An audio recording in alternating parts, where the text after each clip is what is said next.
Good evening, oh no, good morning, everyone. Welcome to the Multnomah County Board of Commissioners special meeting. Audience members, I'm going to start by asking you to please silence your electronic devices. For those presenting today, please turn your mic on when you begin speaking and off when you've completed your remarks. And for all presenters, please state your name for the record before speaking or responding to questions. Tasia, do you want to announce the item for today? Yes.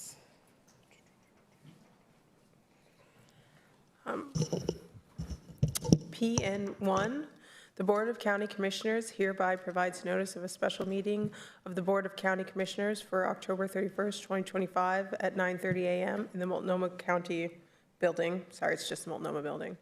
Located in 501 Southeast Hawthorne Boulevard, with a virtual option in Portland to discuss federal impacts, including but not limited to impending impacts on federal supplemental nutrition assistance program recipients.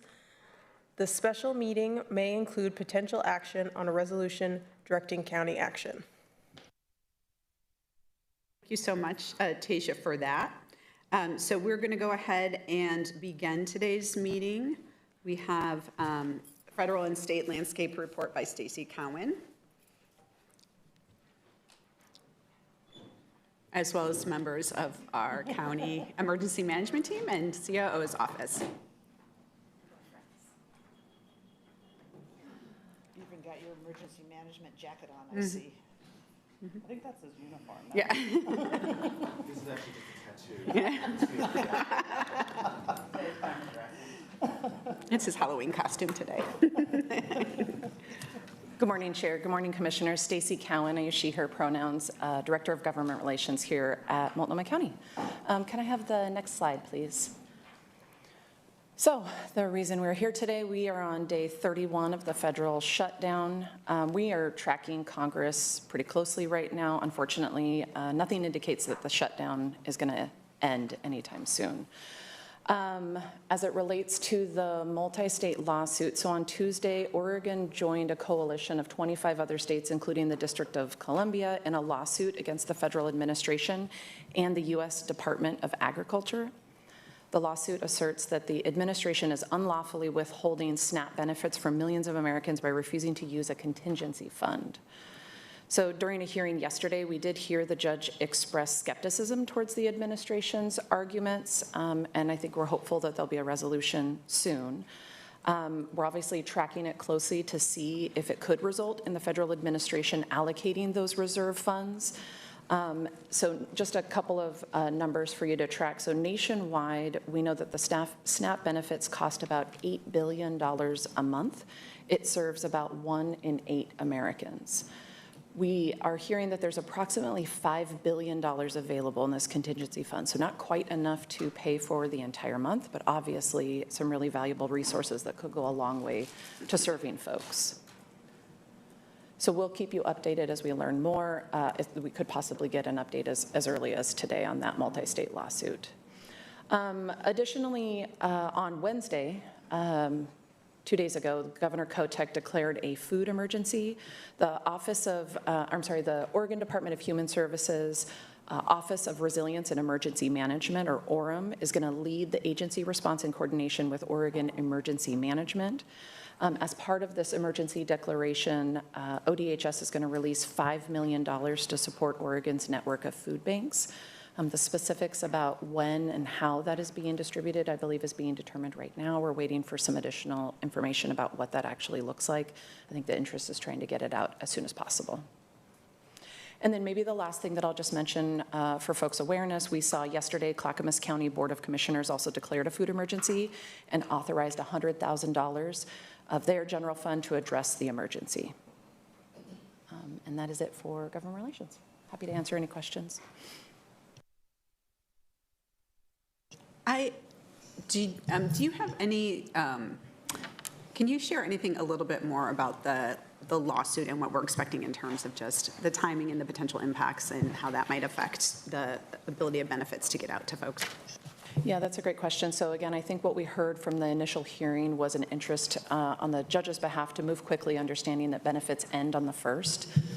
There was a common agreement that because the federal government notified states in early October, October 11th, I believe, that benefits would not go out in November, that even with a favorable ruling, there will still likely be a delay in benefits. It's not clear exactly when, but again, hearing from the judge that they are interested in moving pretty quickly with some type of resolution, I think there's still an expectation that there could be a gap in benefits rolling out and what that would actually look like. And then, of course, as I mentioned, it's really aimed at the contingency funds that would help fund SNAP benefits during a shutdown, recognizing that there's about $5 billion available in those contingency funds.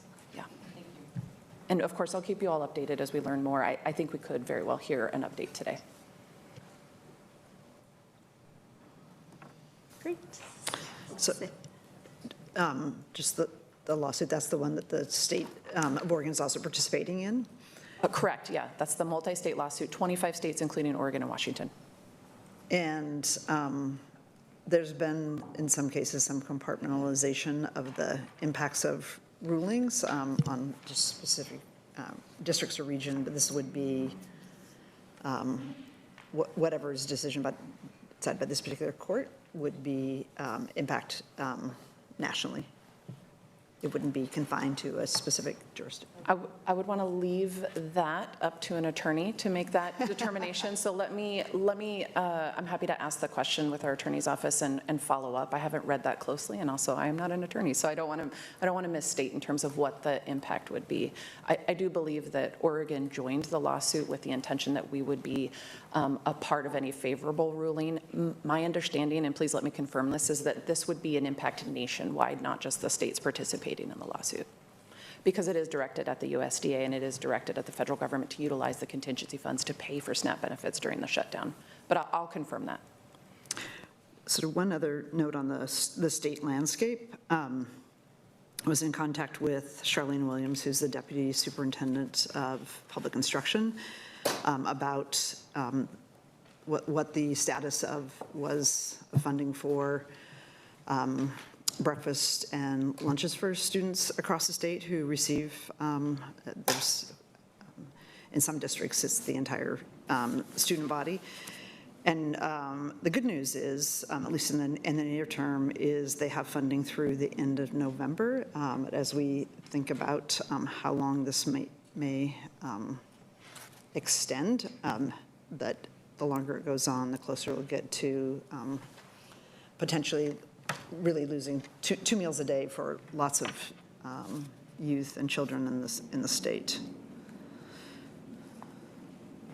Any other questions for Stacy? Okay. Sarah Morrissey, welcome. Thank you. Good morning, Commissioners. My name is Sarah Morrissey. I go by she, her pronouns, and I am the county's Deputy Chief Operating Officer.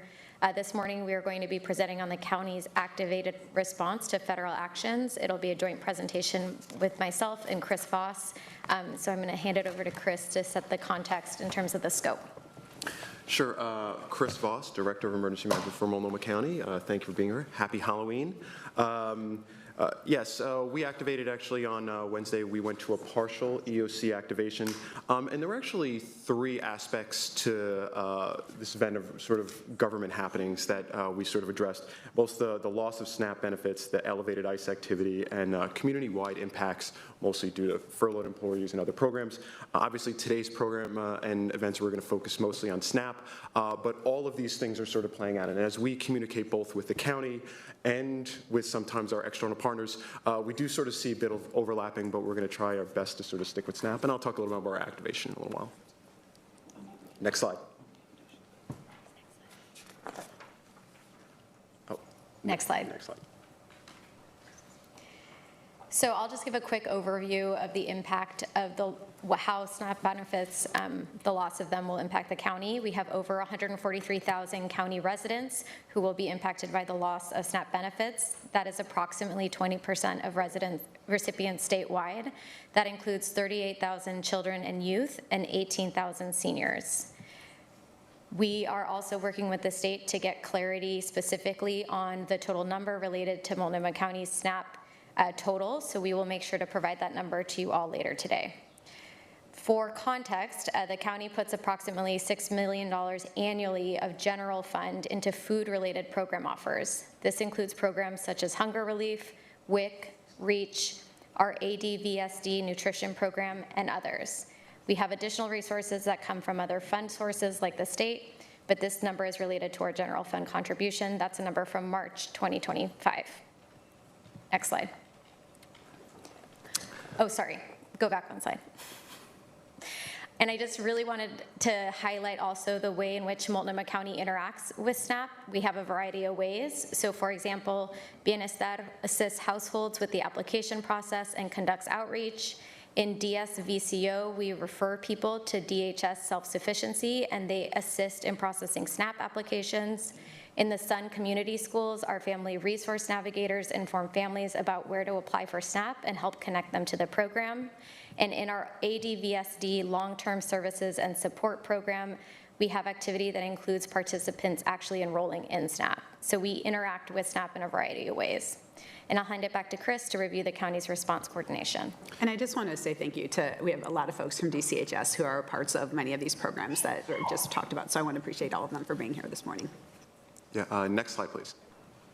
And this back and forth is already how Sarah and I are working. Even her short time here, it is literally back and forth as we both sort of address some of these. So EOC partial activation, I wanted to sort of explain a little bit here because there's some focus. You know, we recognize, and there are a lot of folks behind us in a lot of different departments that have been working with SNAP and these other programs for, you know, a while. When we're activating and we go to a partial emergency activation, we want to make sure that there's one county, that this is not a DCHS issue and it's for them to address. It is all of Multnomah County that is working to sort of address these issues.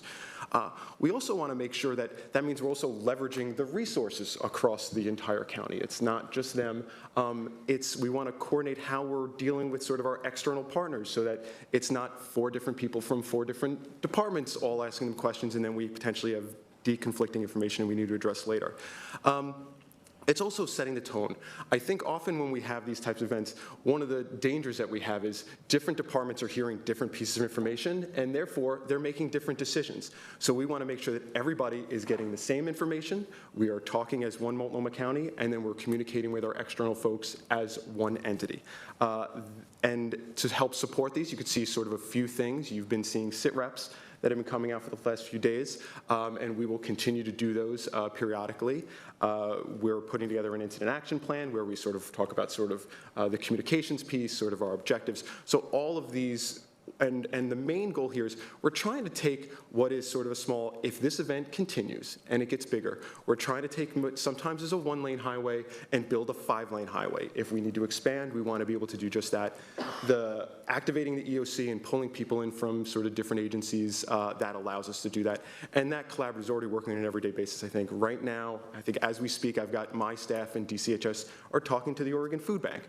So we want to make sure that we're doing this together so we're getting information, and we will take that information and share with a larger group so we can once again be well coordinated. Next slide.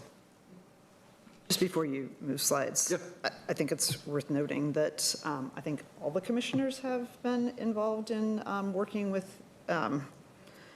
city, state, federal delegation, and cross-jurisdictional partners. We all have in our districts partners who play a role, or school districts, or other elected officials. So I just want to note that for the record, which is really one of the intentions of this morning's meeting, to actually be what are all the commission, bringing together all the commission offices so we can really amplify our efforts. Thank you, Commissioner. And just to follow up, if you are having specific conversations and there are specific asks, I know I kind of said these to some of the chiefs of staff, it's just like, please send them our way. And so I know I got information from 1 or 2 commissioners' offices yesterday. That's important because, yes, we also want to make sure that you've got the same information that we have so that you're also communicating in the same way. It's one of the reasons why we're also sort of setting sit reps. But as we progress operationally, you'll also hear some of the aspects because we want you to be part of that same sounding board. It's not just the chair, it's potentially all of us that are potentially saying the same message. Here's the key. One message, many voices, and that's the path we're going down. Can we have staff participate in that existing meeting so that because I do think there's some duplication of conversations happening, speaking to what you were saying about departments. So that would be one question is, can staff start participating in these conversations from the commission offices? And then On slide 4, you talked about the amount that we spend in general fund for food access programs. Are we counting anything that we're spending through HSD contracts? Because I can tell you that a lot of those providers are doing food assistance as well. So to your second question, the HSD numbers were not included in this. This was a preliminary screening. As we continue to do this work, we'll do more analysis to really get an overall detail on the type of activity we're doing with food assistance support. Yeah, and your first question, can you participate? I want to talk to a little bit with the CO's office about this. I want to make sure that you guys are plugged in. At the same time, sometimes operationally, when you're making the sandwich, not everybody wants to see that. And I'm with a lot of folks in the room in the county that sometimes who's in the room may change part of the conversation. And I want people to feel free to throw out really bad ideas. So, sometimes the more folks in the room, it kind of changes that dynamic. And so there are probably other meetings and other ways we could do this, but we're going to find a way to plug you in so that I think you all have the information you need. That's definitely what I'll be interested, and I totally appreciate that, having been in the throes of the severe weather response for so many years. And I think that's part of what is the challenge for commissioners and why we're here today, is not necessarily knowing what's going on. And so I don't want to say that you're not sharing information through the SIT report, because I find those really helpful, but we're in the after, and some of the things in there, I was like, oh, I actually had that same conversation. And so we're coming behind as opposed to on the front end. So we've got to figure out it's more a communication piece maybe than it is a structure. Great, thank you. And I think I was just going to say, so I think that one of the things, though, that we can look at is there a mechanism to make sure that we're involving the offices in that, even if it's not sitting in those meetings themselves? Is there like a different meeting or a separate meeting that we can engage? Because I do think it's really important. Like, I know when I was a commissioner, like, the relationships that I had in the district, the ways that I was able to plug into some of the organization or school district or whatever work was really important and helpful, especially like during a time like COVID. And I think this is one of those similar times. So I appreciate that. One of the reasons for this meeting is, yes, we want to be engaged and plugged in, but also I think that there's a desire for commissioners to play a role, much like Chair Vega Peterson was just saying. And I think there needs to be a conversation. I think that's the post this of like, what is the scale of what we're doing? What is our coordinating and convening role beyond our own walls? And also, I think strongly that it's going to take all of us trying to leverage the relationships we have, the connections to what's going on in our districts, that really it would be very difficult for the county to see as a whole, and also be part of the conversation, not hearing about the conversation. I'm not sure how to accomplish that. I know we can't have quorum, but I think there's a desire, I will certainly speak for myself, to be more engaged than getting a situation report. And I'll say, listen, every emergency I've ever is a little bit different, and this one feels a little different than some of the previous ones. So we will obviously be flexible to try to make sure that you guys have your need, set up systems so that, once again, you guys sort of participate, also have an opportunity to suggest and ideas, because you may be hearing things as well. I want to do that in sort of a constructive way. So that will certainly be something that I think we could focus on. And I appreciate the feedback that I'm hearing from everybody. Very valuable. And I would just like to note, we've had the partial activation meetings for 2 days, so this is all very new. And so we do want to include all of you. We will work on figuring out a way on how to do that best. I do think especially the role that you have within district is so critical and so different than the role that we can play operationally. So we will be convening with your chiefs and determining kind of what that next step is. I would also say, and I really appreciated the materials we've received so far about just like what's the landscape. I I do think the purpose of this meeting is sort of one of the awkward things, is that if we're going to be discussing things as a commission, we have to do it in a public meeting. So here we are. But it also was to, just given the scope and scale and knowing that we're not, the county can't backfill at all the need. However, so that, which means that our work has to be really intentional versus just like throwing out ideas, like without sort of putting them within, into a larger plan. And like, what is the sort of competitive advantage of the county's engagement that we can, we're the place where we can add the most value. So I think that's what part of this discussion is. And each of us have relationships that can be, you know, used and leveraged by the county to have a much bigger impact. All right, next slide. Thank you. And building off of that, I'm going to give a quick overview of some of the activities that have occurred to date. Much of this has been shared in those situational reports that have gone to the commission and the operational teams. So human services, a variety of programs. I'm just going to highlight a few items. So food security response, the teams are bracing for an overwhelming need and working with food security coalition partners to ensure we're coordinated in our response and elevating their needs. Chris is going to provide additional details related to operational requests from these partners, but the overwhelming majority to date have asked for financial assistance and communication support. For the SUN program in schools, the school districts are partnering with community organizations for support, including school-based behavioral health, and staffing SUN food pantries and increasing the backpack program are priority needs that we're working with them on. ADVSD, we are increasing the number of caseworkers for next week as we're planning for an increased level of walk-in traffic and looking into extra staff for case managers who determine benefits. And then in the communication space, we've heard requests for coordinated communication, again, speaking as a county with one voice. We've created a website, moltco.us/food, that has updated information and the most accurate list in terms of resources for community. We've also developed materials that have been shared out through a press release, our social media channels, and internal communications to ensure, again, that we're speaking with one consistent voice.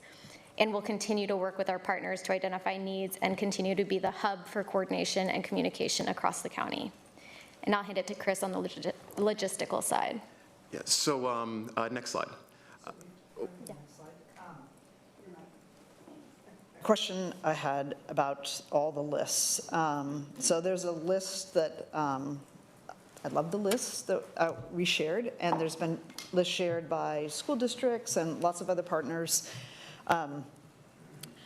One of the things I'm interested in, sort of, this is a sort of bigger macro organizational question, is, you know, we put out the list, is everybody all of a sudden going to be going to the Sunshine Division? Or like, it seems like with just putting out a list that's, there's not intentionality of like, you know, is there even enough food? Or, you know, it's going out to tens of thousands of individuals.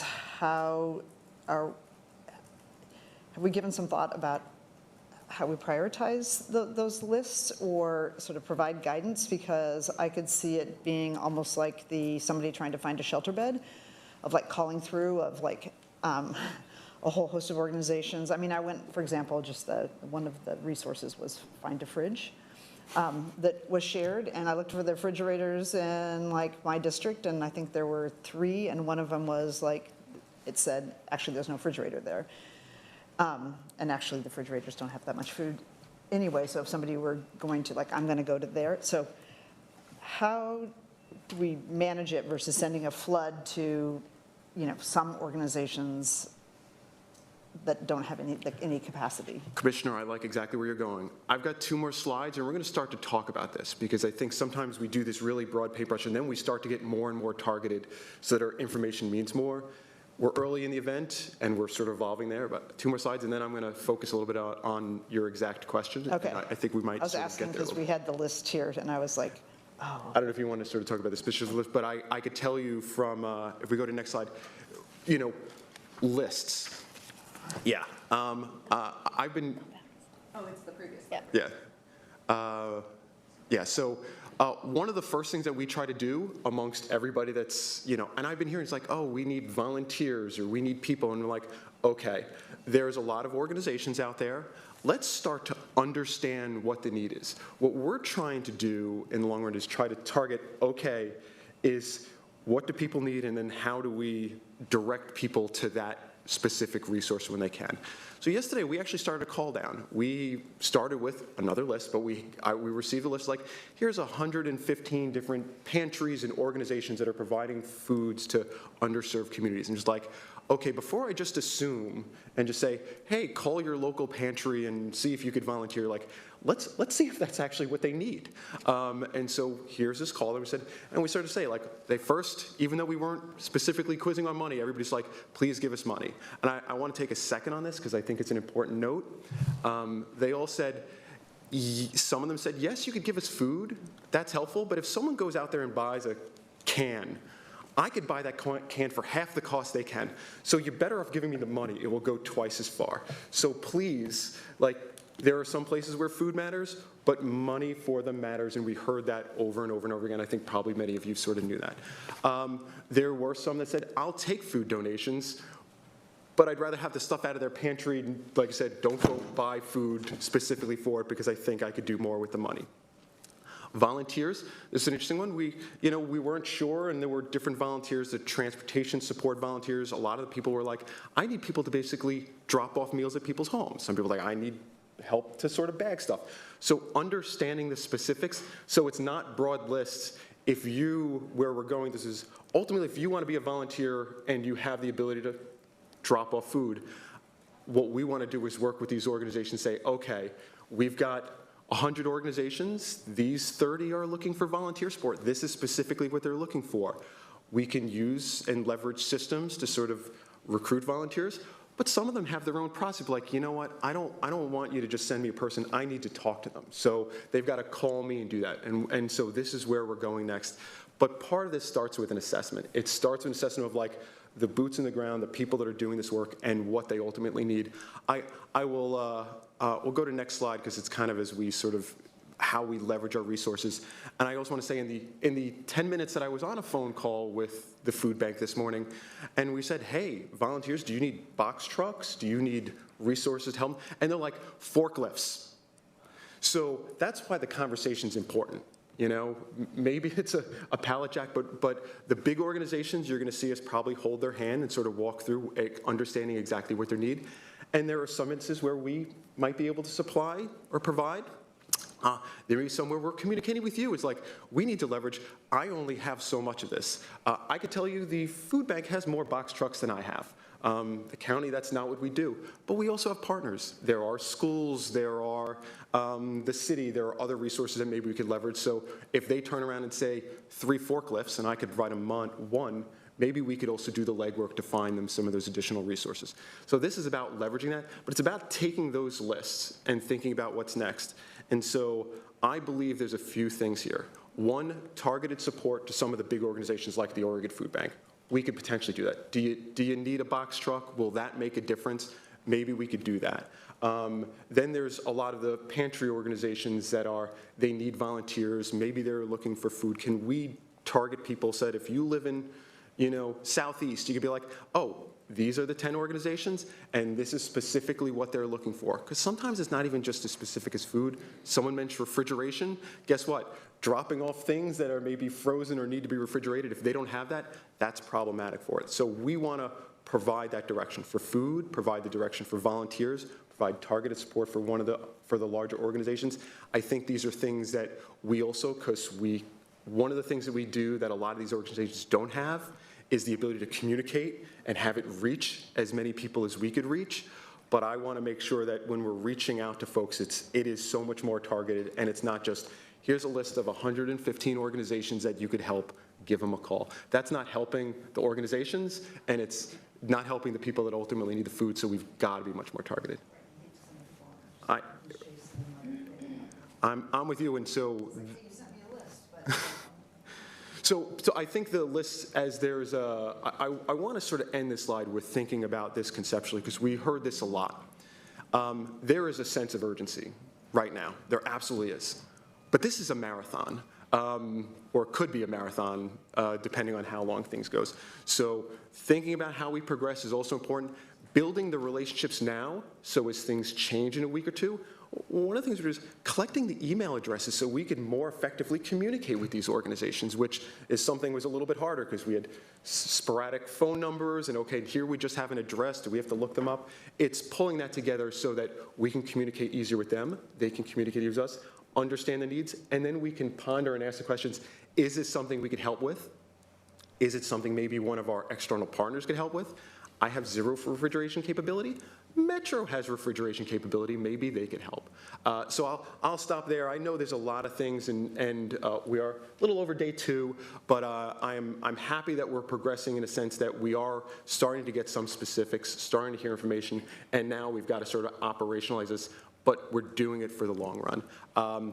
I heard a piece of information, and I'll leave you with, and it was also from one of the providers we talked to, and they said every time something happens and every time there's an emergency, the rest of the world rebounds and we don't. So after COVID, you know, the rest of the world kind of rebounded, but we were left with 50% more people that needed that service that never rebounded. And that's part of the fear. That's one of the things that they are worried about, that they just won't rebound. So we are not making long-term commitments, but I think that this is also elevating this conversation where there may be other conversations like what is going on in this world that unfortunately the burden and frustration that we're hearing from these folks is it's not just about the SNAP cancellation. It is about an organization and organizations that have been greater and greater taxed, and now they are where they are, that they don't feel like not everyone is in a great position to support this more immediate or more acute issue. I hope that answered your question, because I don't like, lists aren't helpful for me. They're a starting point. Yes, it's helpful, and I'll be interested how we sort of keep drilling that down, because, you know, I think about just your slide with like the most important thing was monetary support, and it's like, and, you know, the county isn't in a position necessarily to provide that in any sort of meaningful way. But we do have other ways to be helpful, and so figuring out, and then also the people who we're pulling in of like what they have to offer. I mean, some of the initial feedback from school districts that I received was like they don't have money either to put in the pot, but they do have sort of a natural distribution network because there's a school in every neighborhood. Most of them have either their own like food pantry or a community partner or a Sun school where they can do that. So starting to get building out these other places where people could plug in. I mean, for example, I know Portland Public Schools, like they send box trucks out every day to schools with breakfast and lunch. And you know, how do you build on that? Can you just piggyback on top of those deliveries? So that would be the thing when I'm thinking about how we activate our other partners or build a bigger movement is these other pieces, and you know, the monetary support is probably a niche group of where that people have resources that they can put into the pot. Yeah, and the monetary piece, I think that's, you know, there's a governmental component maybe, but I think that there's a motivated community on this, and it's about leveraging sort of also the folks. And so I don't think anything that individually or collectively are going to fill the whole gap that exists. So we are trying to improve this situation. I think we all kind of are aware of the magnitude of the deficit. The list is extensive and clearly not exhaustive. So if other folks want to be included in what we're pushing out there, how would they do that? Do we have something, can we get a simple Google form up? Is there something that if we can send everybody to that same website, if they want to be added, they can just, I know you all aren't the IT folks, so it might be the wrong people to ask, but I'm just curious because a lot of there's a lot in North Portland and there's a lot more that I know about. I also just received a list from Home Forward where they have food pantries. It would be great for us to look at that because that gets to a lot of our folks who are low income. I'll forward that to you all. So that's just some of how do folks get added and their resources get added. We will communicate with you later today on if you guys have more, because the best thing to do is have at least a complete list. And we recognize, even in the list that I had yesterday, we were calling down organizations, and I kept seeing organizations added. So there were people sort of identifying them. And that also just reminds me of COVID, where there were the spreadsheets of like different places that people can go for different resources and organizations. And so I think that we can bring back some of those things that we had during that time. I think particularly two things jump out to me to kind of, we may need to play a role. There are people who are not going to obviously be able to make it to a food bank. And what is our role, particularly if either a community organization identifies that they have a list of people, or, our senior and disabled services may have lists, but I think we want to make sure that we're aware and able to help connect resources to people who are not going to be able to show up at a distribution site. And then, the other issue I'm concerned about, and I don't know what the right way of supporting this is there are going to be people who have already had or are making decisions now where they have to prioritize food over rent or other utilities, whatever. And so I do want us to, yes, this is a food emergency, but it will show up in other places. So to the degree that we have the ability to work with partners on not shutting off people's electricity, or, what kind of organizations or us could do very short-term additions to rental assistance, just things that keep people from, if they have to make an emergency decision around their resources for food, that we don't let that be a totally destabilizing event. I just, on piggybacking on that, because I haven't worked in specifically DCHS programs, but generally our client assistance is flexible enough that it can be any of the things. Have we given that direction to our departments that if they have client assistance dollars, whether it's utilities, rent, or food, that we have that flexibility? Well, sure. I personally have not had that conversation, but we'll take that back to the DCHS director, who's here in the room with us, Rachel Pearl. So we'll follow up on that. Yeah, but that is exactly like, as we're talking about like what the response and how flexible we need to be, that is exactly part of it. And so that's where one of the things that we're looking at is like, do we need to, there is a lot of flexibility already in client assistance and what those things can be used for. So I think the fact that we're bringing in more case managers and we're deeply communicating with our providers to really find out what's needed. And the memo that I put out did list out all of the things that we've been hearing, what providers are looking for. It's, do we need any special, do we need a declaration of emergency to make these things happen? So far, it seems like no, it's just the direction to be able to do that. But those are the types of things that we're looking at to make sure that we can be as flexible as possible to what's happening with the resources that we have already provided. And I don't want to lose the delivery of food component that you raised as well. I did also want to say that there are some external, so I could tell you it was Wednesday afternoon or so, we contacted utilities to understand if there is a change. And that might have happened even before SNAP about their cutoffs. There were a lot of government furloughed employees where sometimes they have programs like, okay, we're not going to cut these things off. So trying to understand if their posture has changed. We haven't turned those into asks yet. But we're trying to understand where they are, because I'm sure, much like we are discussing this here, they are discussing that amongst themselves, like what should their posture be. And then it would be great if there was also some consistency across our electrical providers, so the message becomes a little bit easy to deliver, so that people don't fret about one piece if in fact the policies change and they're like, okay, I know my power won't be cut off if those organizations make that decision.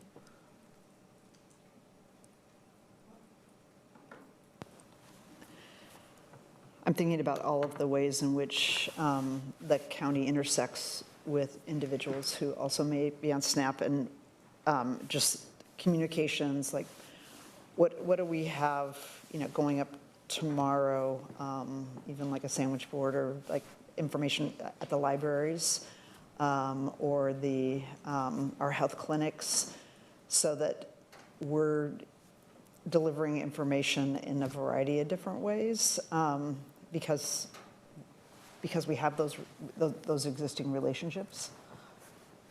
Yeah, so I could tell you, this subject came up today. It came up specifically with HSD and sort of how they communicate with things. So I think an early one of my slides, like I said, this is about trying to have one message and use every tool that we have to sort of get out there. Posters, signage, we're trying to understand if there's upticks in throughputs in some of our organizations as well. So targeted, but we have a great capacity to get the information out there. Like I said, a lot of forward facing. It is the library, it is the HSD teams that are out there sort of talking directly to sort of unhoused, houseless folks. It is the Department of County Human Services. So all of these mechanisms, I am sure when, as our message develops and we have clear and concrete information, as that information grows and as it changes, building those networks so that people also know where they can get information on a regular basis is going to be really key for us. I said we're day 2.5. I'm happy. I'm happy we're getting, and I'm happy with sort of we're planning. Like I said, we are assessing the message. Even as we talked to some groups today, they're like, as money does come in potentially from the state, they said that check doesn't become food overnight. In fact, it takes a really long time. They said weeks. So, it is, there may be some things, hopeless, and I think they've got a sense of urgency too, but I think that's part of the understanding too, because I want to work with these organizations so we don't also bombard them with things that they can't possibly support, because even the resources they're getting are not quite in place yet. So that understanding is going to be really important for us. So even such like signs at a library saying, hey, in this neighborhood, here are the 5 places you can go. I don't want them to go there and then find out that there's nothing, and then that becomes a situation where they won't ever, we lose the trust battle. And then I lose all future messages in that situation. Related to that, as I think about both the need, I also think the role the county should play in helping to direct support so that, one tiny organization isn't totally overwhelmed and then there's a ton of unmet need. And I also think it's extremely difficult message to tell everyone to donate to a bunch of different organizations and their various ways of donating. So I wondered if we had talked to any of our foundation partners, like the Oregon Community Foundation or others, around could there be a strategy where there was a fund that people donated to in which there was an ability to distribute as capacity can handle it. Because it's also easier to do a campaign where you drive people to a place. I think there's going to be needs that are not necessarily just buying food. And I don't want to hit a spot where we're not funding those, or there are communities that, just maybe their food pantry just isn't part of the Oregon Food Bank or whatever, and we don't want to have groups or parts of our county left out. So I don't know what that looks like, but I want to think about it because I think we should play a role, and it doesn't have to be us. I think there are people who it might be more appropriate, but once that was established, we could push that out so that I just worry it will be very hard to push out, here are 180 organizations doing something, give to some of them in all the different ways in which they accept donation. I think that's a great point. We want people to give to all the the organizations they know, but also like, to have some place where if somebody, like, this is going to the, Oregon Hunger Fund or whatever. Yeah, I mean, that's what you and I talked about yesterday, because we did that at the state during COVID, was push money out through OCF. It wasn't the incoming of donations, because we had federal dollars, but that is something I think that could be helpful for us to explore with foundation partners. I want to come back to utility assistance, because Stacy and I talked yesterday about reaching out to the power companies to understand if they're going to do any moratorium on shutoff or anything like that. Is there any updates there? And I will add that I know Pacific Power has a rate increase that goes into effect today or tomorrow at the same time that we're dealing with this. And so just curious if we were successful in having any conversations there. I don't have any updates there. I think that that's one of the, sorry, I was making notes on the philanthropic side of things as well. So I think that that's something absolutely that we're going to try to track down today and figure out what the policy is. And I think to Chris's point, I think I want to make sure that we're all on the same page so that we can get some type of consistent response. But that would be something where hopefully we get a positive response if there's a moratorium, and then we can utilize that to create some consistency across different organizations. Yeah. Great. Any other questions for Chris, Sarah, or Stacy? Yeah. Commissioner Jones-Dickson. Thank you, and thank you for the presentation in 2 days. That's with everything that you presented. Job well done. I made a call to a service provider this morning. They said that they're a food provider. They said that you guys are scheduled to meet this afternoon, both you and Sarah Ryan, so you guys are knocking it out of the park. Within the assessment, there's 2 things that came to mind. One of the things that you mentioned is just we haven't rebounded from COVID, and our office and myself will continue to think about, like, how are we supporting the health and well-being of everyone? It sounds like Department of Human Services is woven into your into the work. Do you have what you need in order to do the work? I believe we made some adjustments as far as the budget is concerned, and that's a pretty open question. But is there should we? When we think of we're talking about budgets and investments and things like that, should we? I guess a question to the board: should we be investing more in the work that Director Morrissey and I'll start here and just say, operationally, what we're doing, we are doing this with existing people and existing budgets that we're sometimes moving around. I'm not saying I might not have some folks that accrue some overtime this weekend, but I have not made a specific ask as of yet. I think this will depend a little bit on where we go, and if there's an idea, suggestion that is outside my budget, whether it's something I wouldn't normally do or it's a dollar amount that we can't absorb, and then I would work through sort of the normal process. But I'm not asking for dollars today.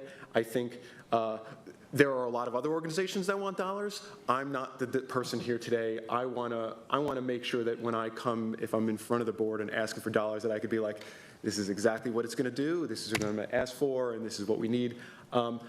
We might find that the greatest ability to support this level within what I do is not a huge dollar amount. It's with the systems, it's with the people, it's with our comms. But I don't know where I'm going to be in 2 or 3 weeks. I kind of know where I'm at. I guess my question is, could you include that in the assessment if there are specific investments that we need to make? So that's a good. Thank you. Yeah.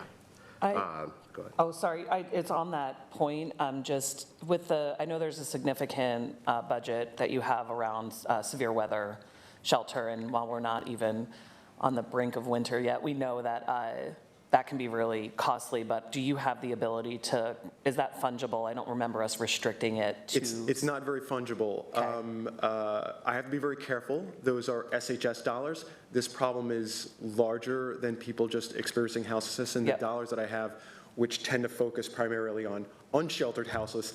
I would have to ask questions, but I'm not as comfortable. But like every department, I've got a little bit of general fund dollars where thing gets postponed. Okay, well, we won't do this plan next week. Let's see, let's reallocate some of those folks. Right now, that's primarily what we're seeing. It's reallocation of folks that were working on other projects to address this. And I'm not the only one.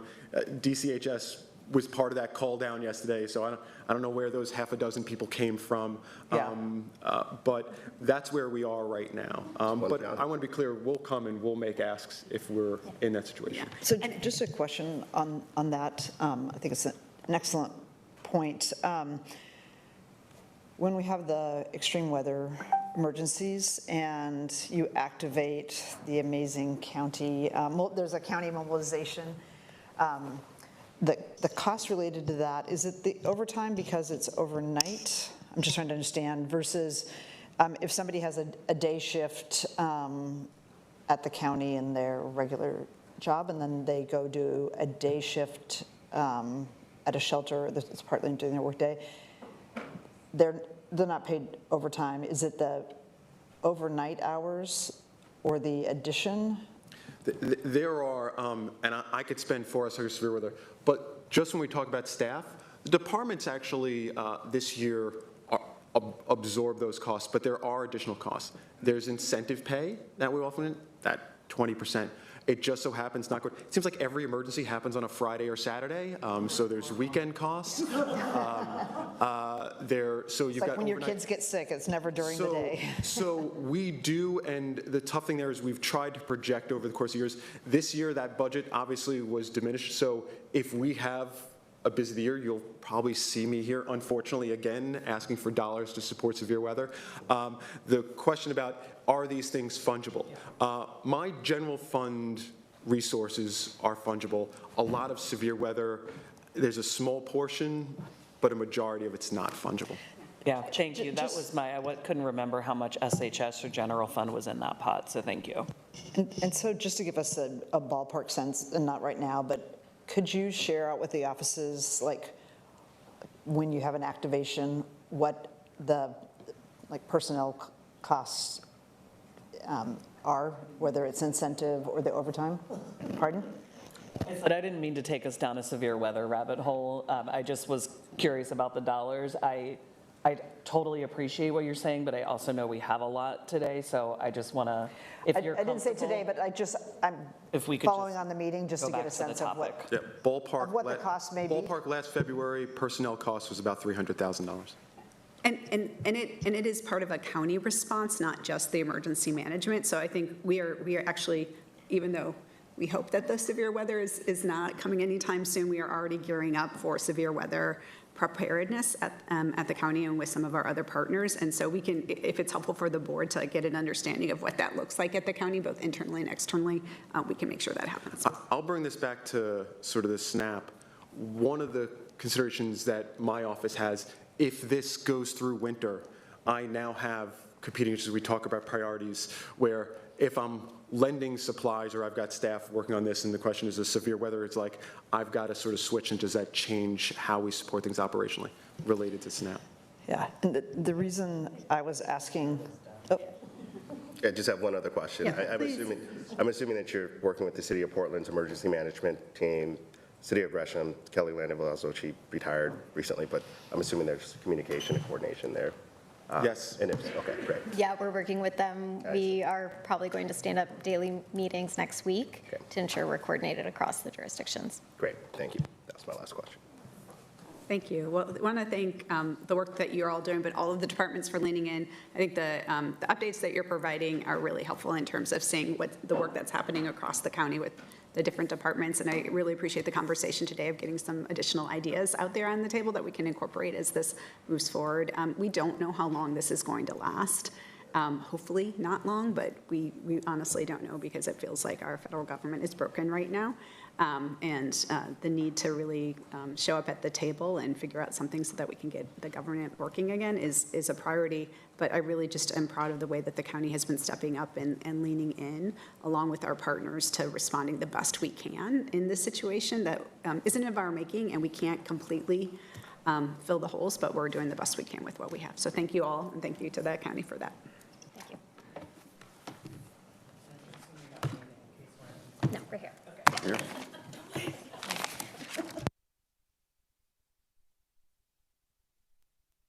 Okay. Okay, thank you. So now we're moving on to the discussion part of the meeting for today, where we're talking about potential responses to SNAP cuts. And I know that there was some interest in talking a little bit about some of the other things. I think one of the things you may have noticed in the first SITREP update that Chris sent out yesterday is that the conversations really right now are focused on SNAP, but the convening that's happening of the county departments is a little broader and looking at all of the federal impacts that are happening. And so I know that there might have been some interest in having that conversation in this at this meeting too, which I'm happy for if folks want to lean in that way as well.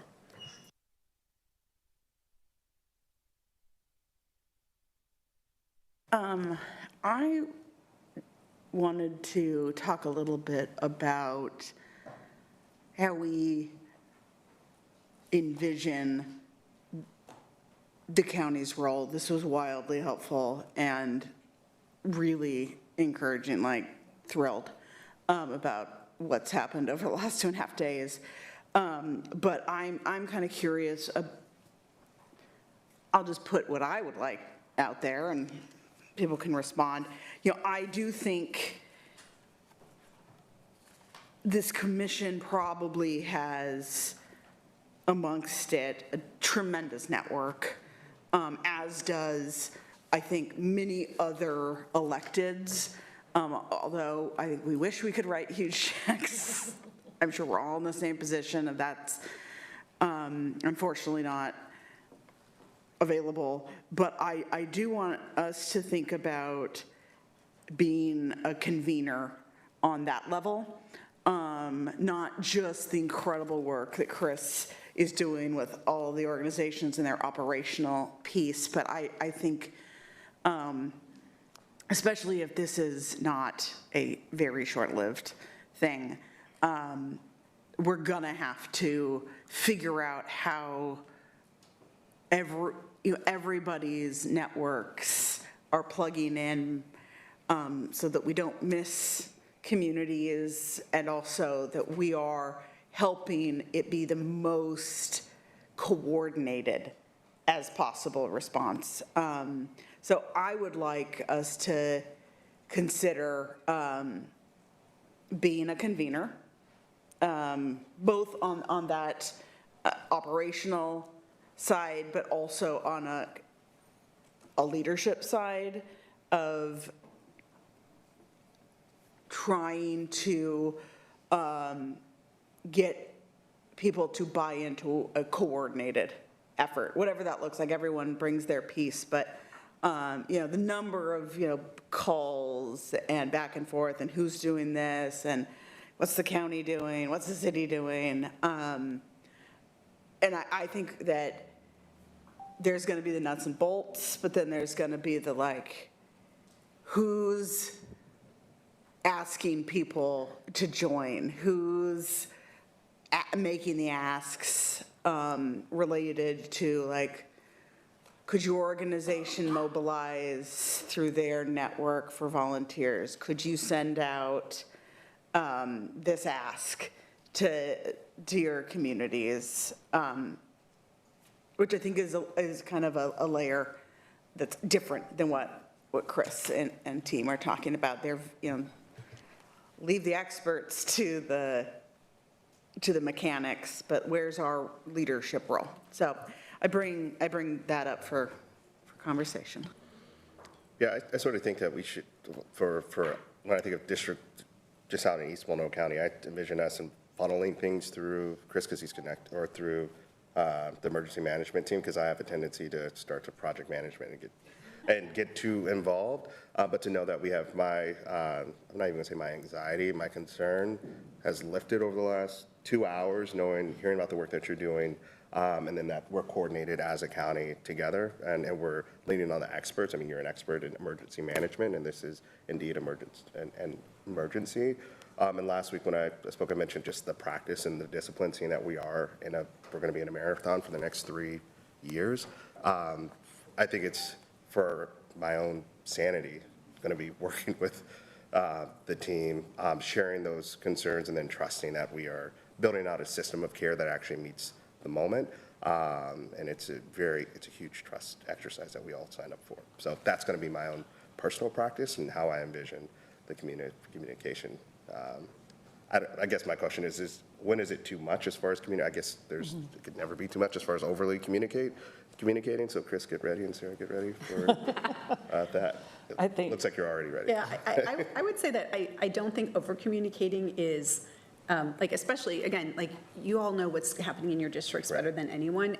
I do think, though, that it's that outward messaging where that can get complicated, especially if there's different messaging or, as everybody's trying to respond, of course, there might be some things that, like, we're going to need to fix. But the goal, and this has been brought up a couple of times already, is that, like, that we have one clear message that we're making sure, so that we're sharing the right information, we're providing true assistance to people as they're dealing with, like, incredible hardships, with figuring out how to, feed their families, keep their families housed, all of those, it keeps the lights on.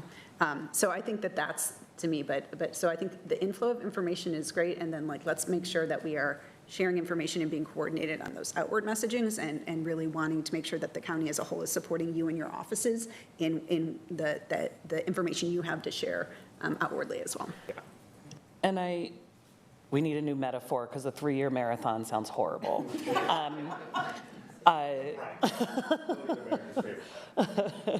I think some of that speaks to what Chris started to allude to, right? This is the crisis response, and then Commissioner Brim Edwards and I had shared a memo of, there's a medium-term response and a long-term response that's needed. And so some of that to me is, my understanding is the governor has convened a table. We should be at that table, and I'm not sure that we are right now, because this crisis moment of SNAP is just this moment, but we also know that HR 1 is going to have an impact on SNAP for the longer term. So while yes, we want to be definitely responsive in the crisis, it's the longer term planning to me that also is a concern. And I think, Commissioner, you and I have talked a lot about agriculture and food security, and how are there ways to think about those longer term pieces of being more able to provide food security in our community that doesn't always have to rely on federal government. And so that to me, Commissioner Moyer, is that medium term, is where is that convening? And if the governor's convened a table, who is at that table? Do we need a different one? What's being discussed there? And Multnomah County, as the largest county in the state, should be sitting there. Or creating it, yes, or making it. And Stacey, I don't mean to put you on the spot, but has there been any movement on that part of the conversation and that convening? And I don't want to pretend I have all the details correct. Yeah, again, Stacey Cowan, Government Relations. So my understanding is that the governor has pulled together a table of folks to help identify priorities ahead of the short session. So it's not specific to SNAP, and it was a little bit bigger, and had heard about that prior to sort of this issue. I have requested that Multnomah be able to participate in that discussion. I haven't heard back, but I think that's because we're kind of focused on this right now. But my understanding is it was a little bit broader, and it was about identifying the priorities that the governor should be looking at for the short legislative session. And to be really clear, I think that it is in the context of what we're hearing from legislative leaders around some possible cuts coming up, and it's probably in relation to the cut lists that state agencies are preparing ahead of the legislative session. So where to preserve, where to prioritize, and hopefully where to avoid cuts.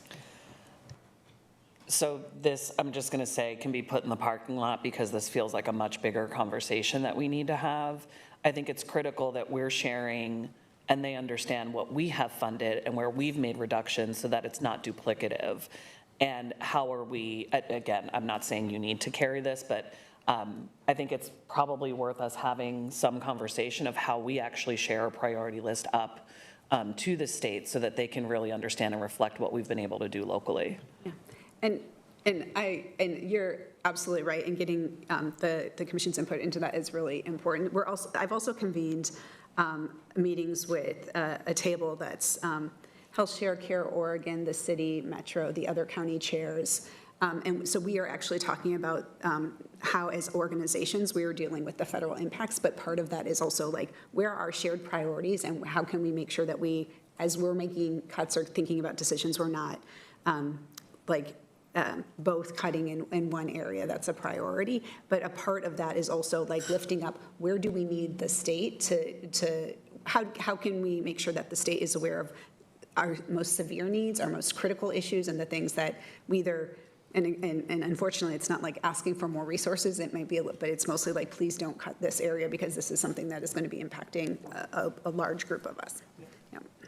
And Commissioner, I think that a lot of what you're talking about will be a part of the work that we're going to do while we prepare our legislative agenda. So my office is hoping to be able to engage with all of you over the next couple of weeks to really identify what our priorities are going into session. And I think that that is the story that we need to tell, is to make sure that our legislature and our delegation understand the totality of what's happening at the county level. And so coming out of this last legislative session, what did the cuts or the underfunding look like? What does it look like with our budget scenario? And when you layer in the impacts of the federal spending and budget cut impacts. So it's that total story, and I think we had a great conversation, and I really liked your idea of, in addition to sort of an agenda, but what does the narrative look like? How do we explain what's actually happening in the community, and how do we direct the legislature to sort of the most urgent needs?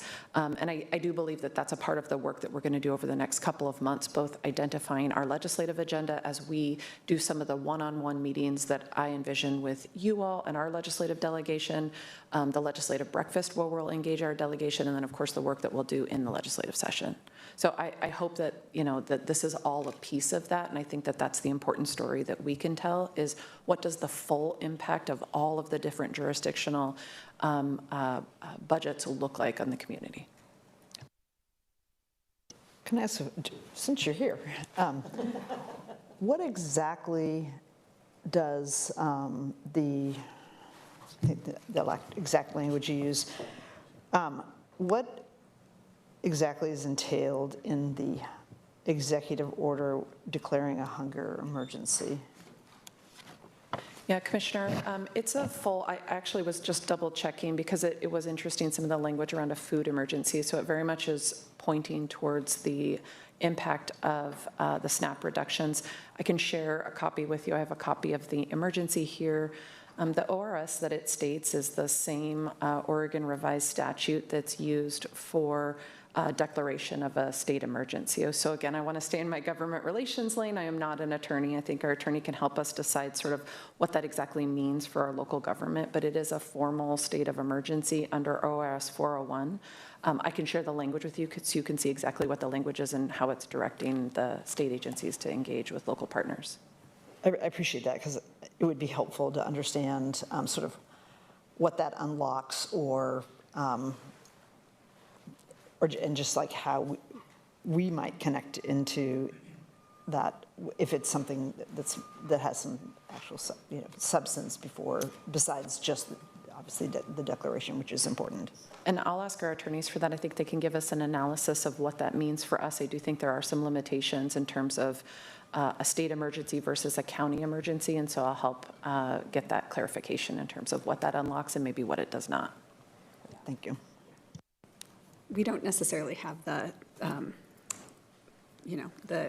very, the food emergency versus how, like, we have emergency declarations around things. So, yeah, thank you.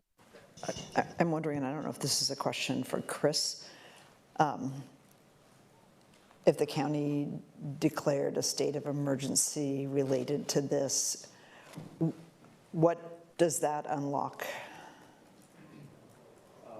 if anything? So Yeah, that's probably better for the county attorney than myself, but I want to reiterate, in this case here, the state did declare an emergency. It wasn't, they threw the word food in front of it, but it was a full-blown emergency.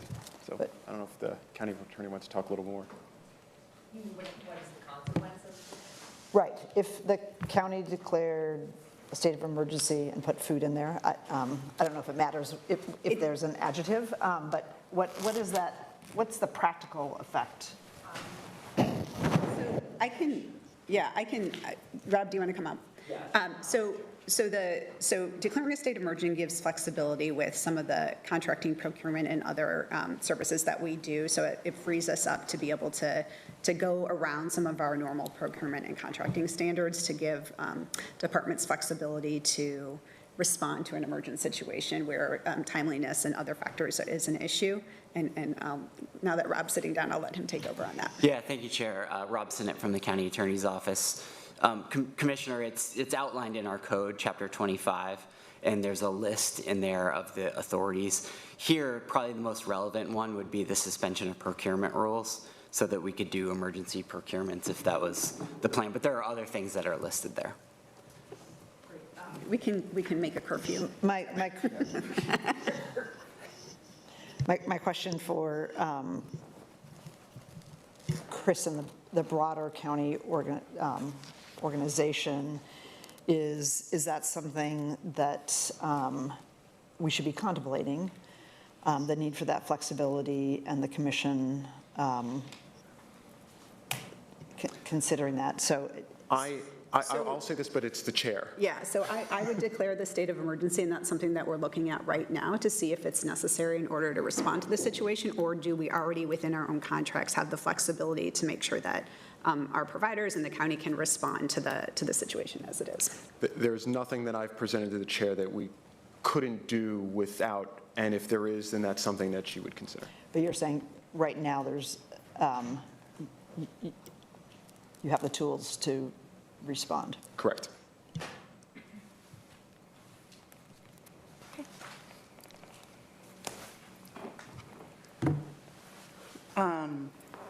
I think we've got some different things that commissioners brought to the table. I want to just put one that I have worked with Commissioner Brim Edwards on, which is a proposed resolution. Hopefully you have all seen that.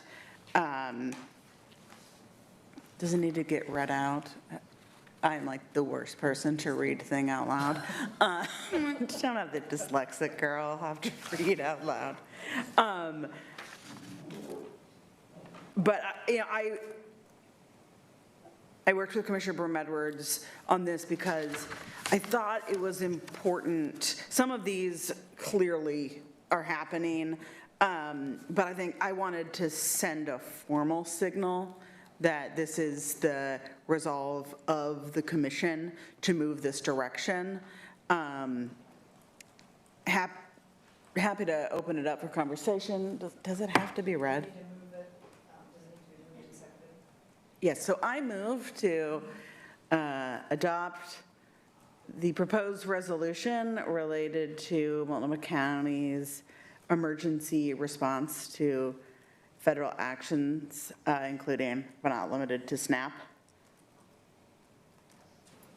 So I'm looking over to Kathy to see if there's. Oh, I just was going to raise a concern I think Jenny has raised before she left.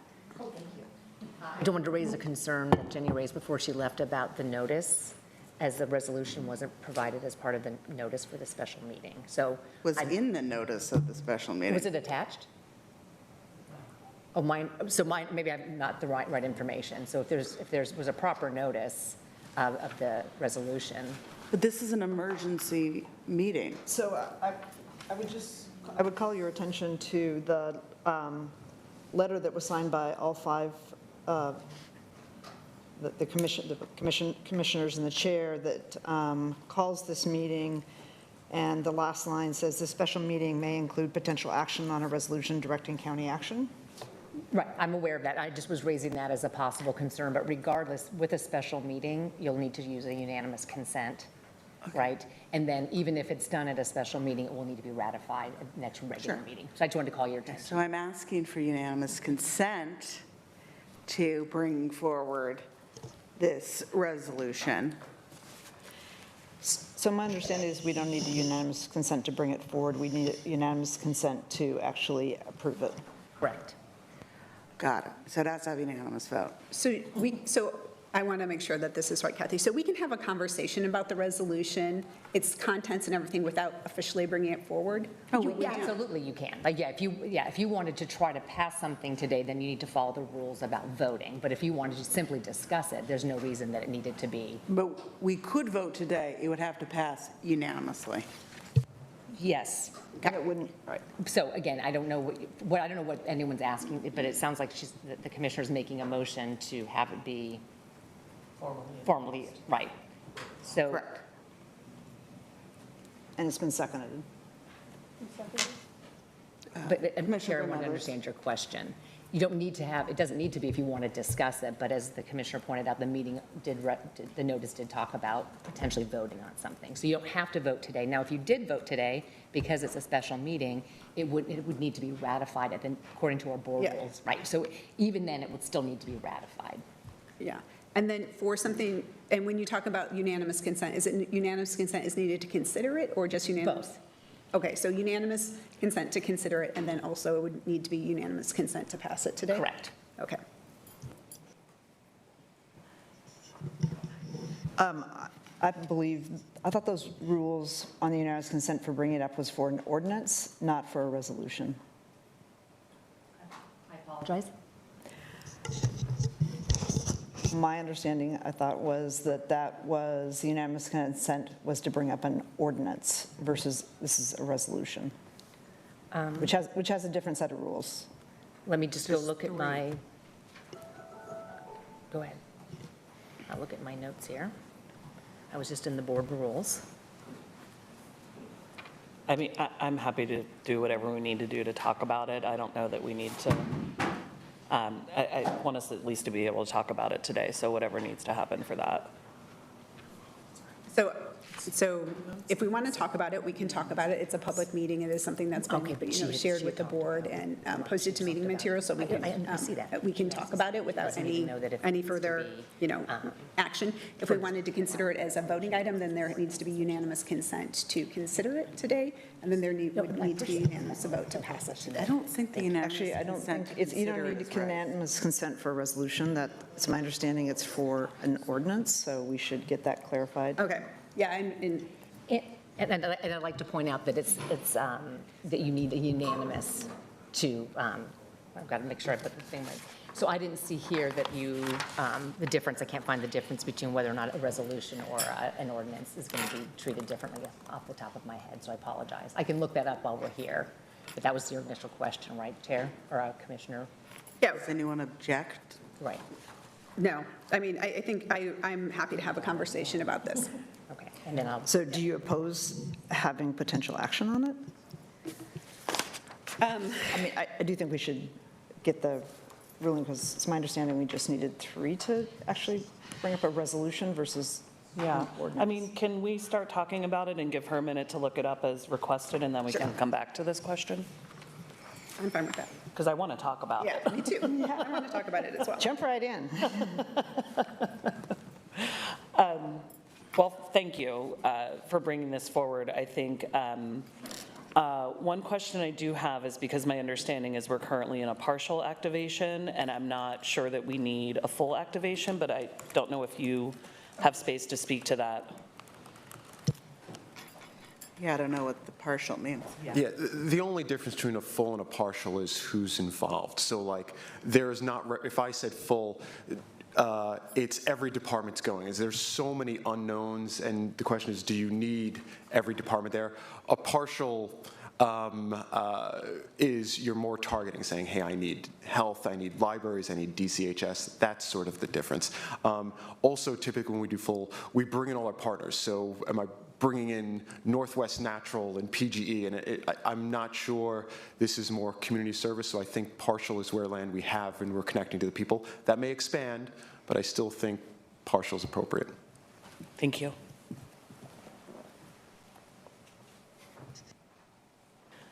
Do you have a preference? Yeah, would you like to keep partial activation? Right now it says full. My preference would to keep it at partial before I start asking a whole lot of folks that would be in the EOC saying, well, I don't know that I directly can support this. It's not impacting me.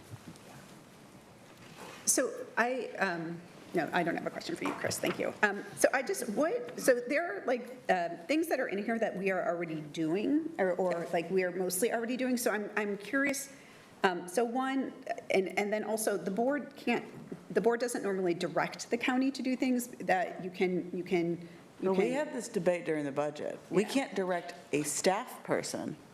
We can direct the county. Okay, so I think it's great. I would like this resolution to be as effective as possible. Are there, I mean, because for instance, there are things that were brought up today, like, you know, Commissioner Moyer, your idea of like having commissioners do convening of external partners or things like that, that I think could be additions to here that help give a little more direction on how we're responding as a whole, as a board, including the work of the county, that I think could make this stronger. And I think that if we're already doing things, that the board kind of directing things that are already taking place is, I don't know, it doesn't make sense to me. Go ahead. I was just say, one of the reasons that this was brought forward is I think it's important for the entire commission to be involved in this conversation. And some of the early conversations were the suggested actions that the commission were taking. I will speak for myself, I felt were somewhat random, just like not in a coordinated, comprehensive strategy. So the purpose of this is to have a commission framework for how we're all going to plug in and our expectations for the county response. So that's what this is about, and it's trying to it's keeping the commission in its lane that it should be in, and also being very clear about our support for the staff doing the work, but also having a plan. The fact that the commissioners needed to call a special meeting to have a discussion about what is our coordinated county response.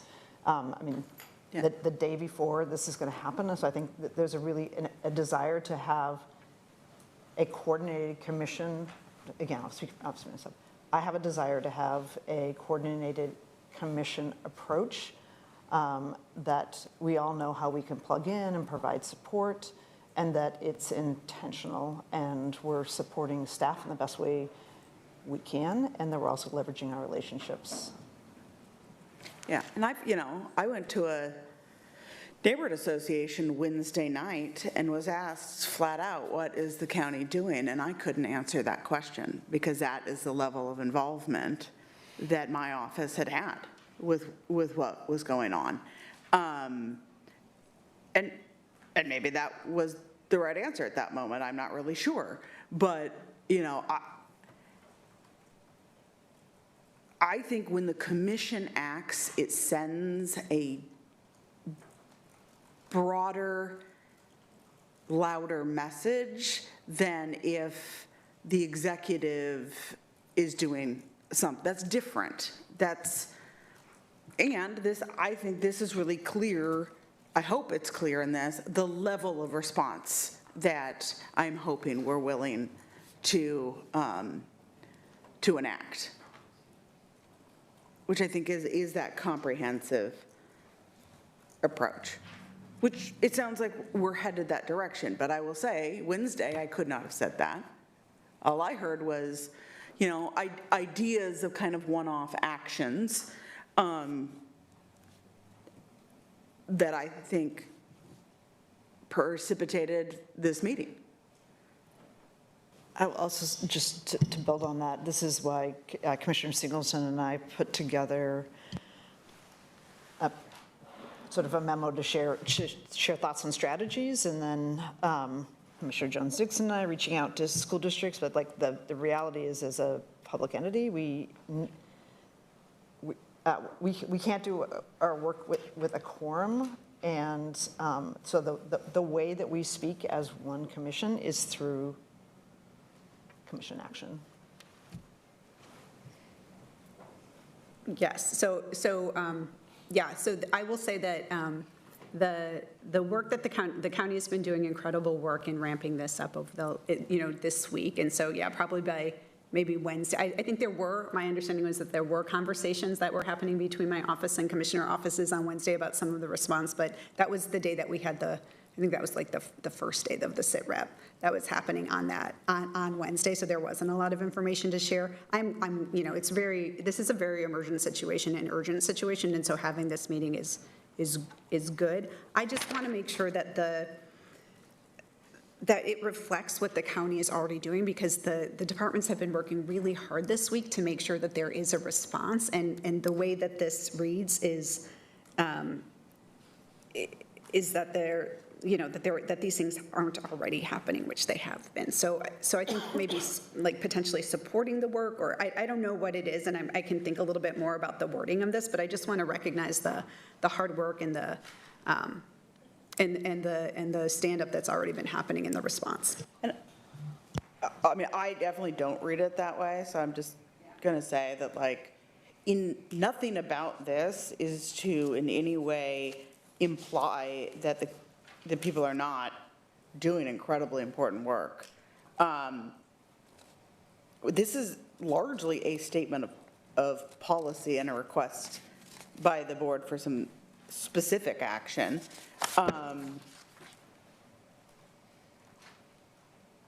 So I would be curious about, is there something objectionable in the language? This was never meant to be an exhaustive list, but I strongly want the board to do an action, because I think when a decision is made about harnessing the resources of the county outside of the typical daily operations, that really is a resource conversation as well. If we're going to direct staff to do something that could be prolonged, God, I really don't like to think about those scenarios, but I think it's really helpful when it feels like it is a mandate from the board to go a direction in this type of situation.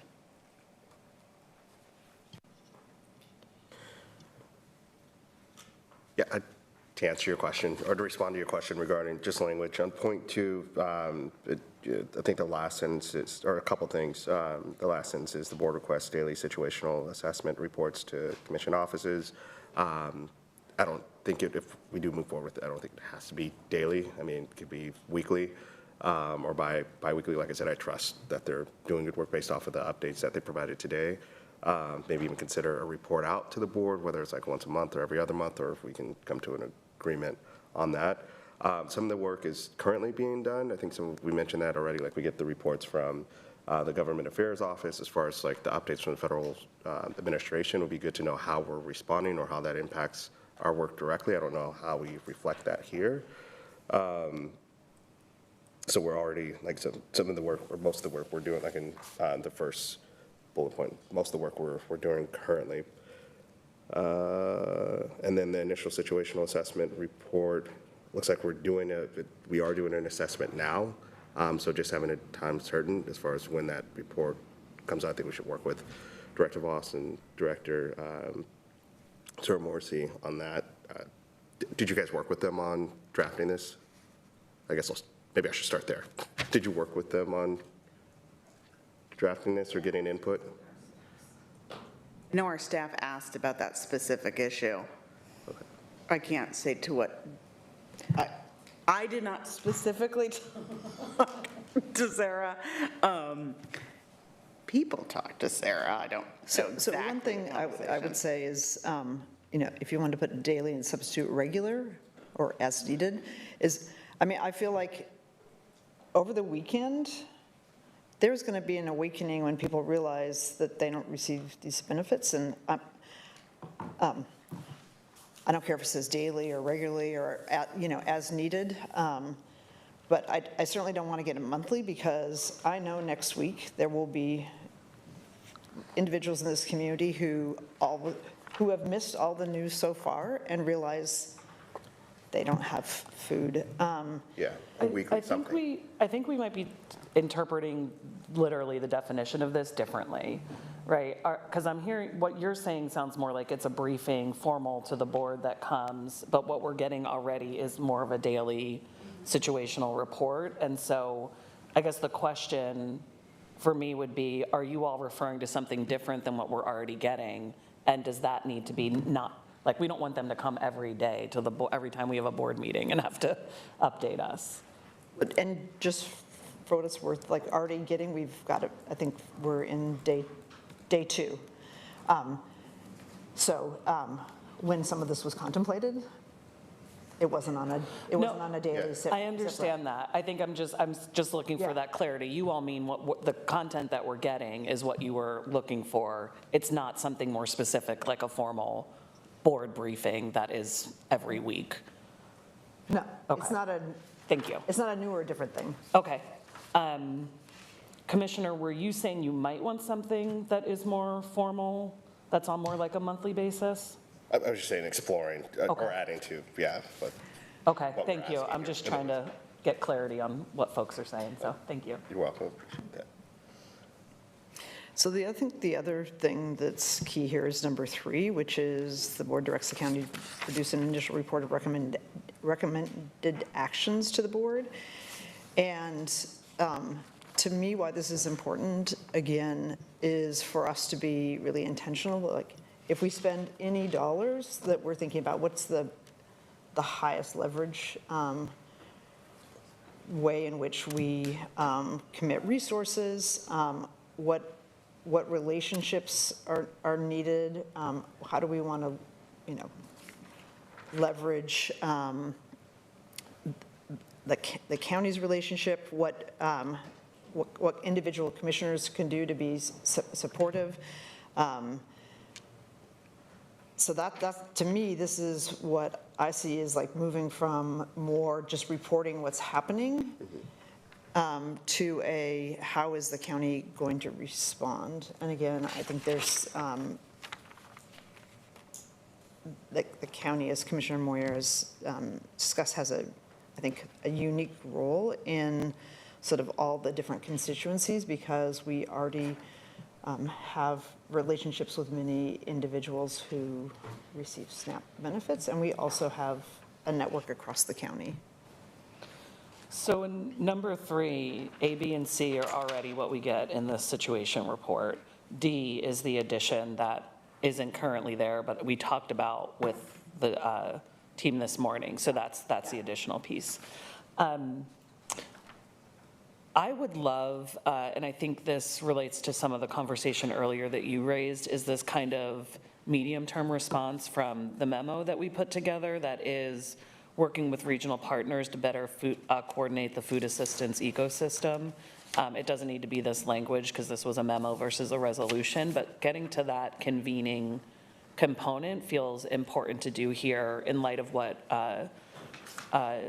Stacy was able to share with us with the governor's table, that still seems to be a missing piece of what's the medium-term response to the impacts, again, not just of this crisis moment, but of HR 1 on food benefits. I think that's an excellent suggestion because I think the governor's table originally was set up not for the suspension because of the shutdown, but rather the very dramatic changes to the SNAP food assistance program. So regardless of what happens with the shutdown, there is this other piece that is going to have a huge impact on food security in the state, and that hopefully some of the work that we're doing in the very near term also then can be leveraged into sort of the midterm strategies.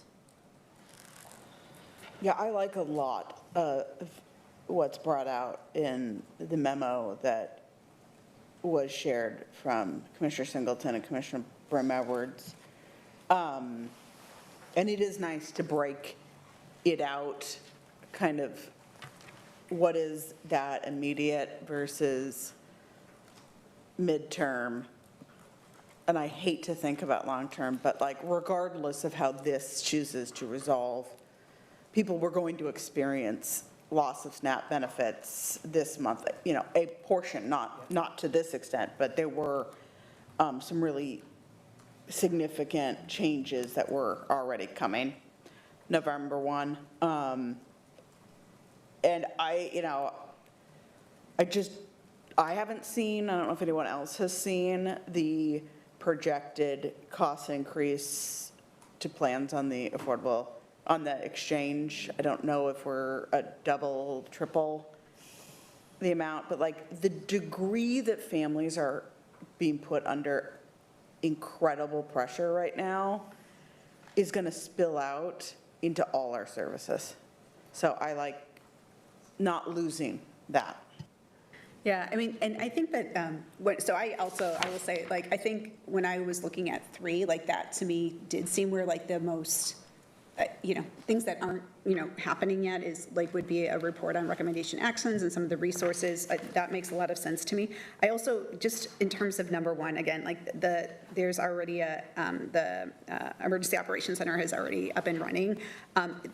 Number 1 doesn't talk about a length of time for this. And so I also want to make sure that we are considering like the flexibility that for Chris. The next 3 years. Right, I know, I mean, that's exactly my point, kind of. So, and just in terms of like where I know our interest is as a board is both, I mean, this immediate SNAP benefit impact and the government shutdown, but also the larger federal thing. So a way of combining, and it doesn't necessarily have to be in this resolution, but I think there's interest in like how are we responding and how is this board giving direction to the response to the federal administration changes as a whole, plus the situation that we're currently in with the SNAP and those benefits. And so, there have been, and I don't know where Savannah is, but like that we are getting those updates, and Diana has been giving updates from the federal conversations that are happening. So I'm wondering like how we can tie those together as well. So just in the spirit of, again, if from the outside this looks a little bit messy, it's because we can't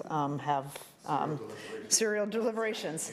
So I'm wondering just, and looking at Commissioner Moyer, but that the commissioners just, if you take number 1 in the resolves and actually move it up to part of the findings and just have the finding being the county has partially activated the County Emergency Operations Center to monitor and respond to federal impacts. So you have that. I think for me, the spirit of number 2 is really the indicating of the county commission is a request that we, that the information be flowing. Hopefully it's not 3 years. And then I say, I think 3 is really the framework of, and I think we've heard whether this initial report and then Chris has indicated he's going to be thinking about ways in which we plug in and actually, effectively leverage commission relationships and sort of, our just experience in this field. But that's, to me, that's kind of the meat of what we would be getting back so that we have a coordinated plan. So when Commissioner Moyer is at our next meeting, there's a plan, but also we know what we need to go ask. I usually said, like, give me the list of what I need to do, and I can go do it. Like, I can contact OCF or like contact all the school districts, coordinate with the state ODE. And everybody else, has their list that's being plugged into the broader commission action in a helpful way, not as in place of, as a supplemental and supportive. That's how I kind of see this. Yeah.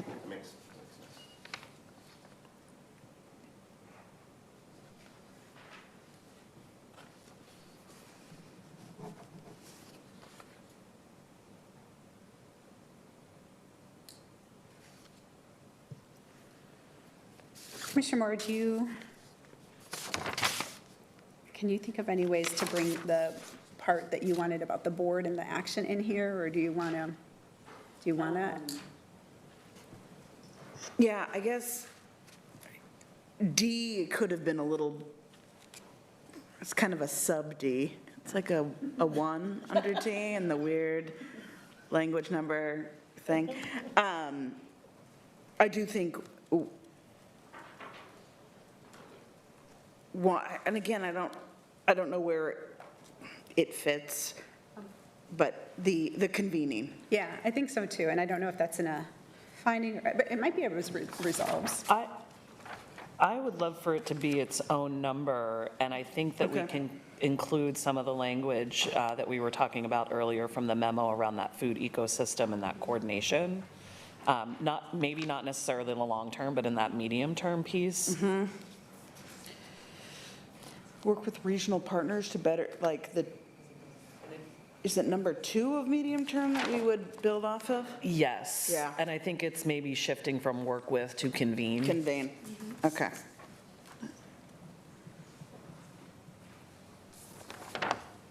What's the edit again? So we're adding Well, since we lost 1, it'll be the new number 3. it'll be the new number 3. Yes, and it's basically under medium-term response in the memo, number 2, but instead of work with, convene.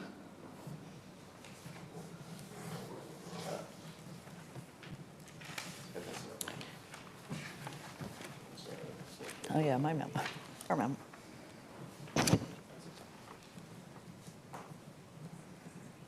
Yeah. So convene regional partners to better coordinate the food assistance ecosystem. Yep. And then it's just that sentence. Yeah.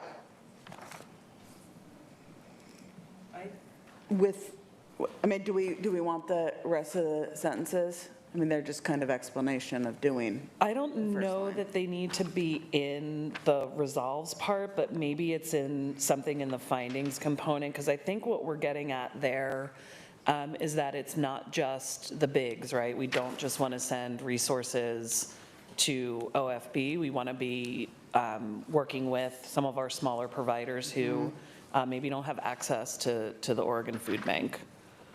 Yeah, I mean, I was thinking about Meals on Wheels, and I was thinking about, there's a lot of people doing incredible work. And I will say, I don't think that can be something that's immediate, because we also, the smalls in particular, are going to be over leveraged on trying to respond to the crisis. So I do want to acknowledge that I don't want to do this as tapping into already exhausted and super busy people. Yeah. So I'm wondering, instead of adding that language, whether just this discussion here implies to staff that that would be something we'd want to see in the initial plan. And maybe this is a question where it's a distinction. I think there's that on that granular operational level, but then a convening that, I would think would include maybe partners who don't historically do food work, but have other types of capacity that could be redirected in ways. I'm very curious about how do we plug in some of our community organizations that have bases of support who would participate, who have, they do other things but could potentially be plugged in if there was a needing to mobilize delivery or needing to mobilize communications networks or whatever. So Yeah. I don't know if that's different or. Hey, I just wanted to share that the judge did rule that the federal government is required to tap into emergency funds to cover some of the food stamp benefits. So that is some good news. Yes.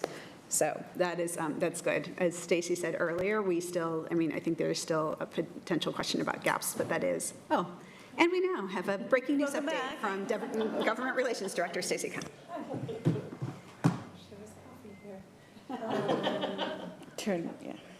Hi, everyone. Stacy Cowan, still.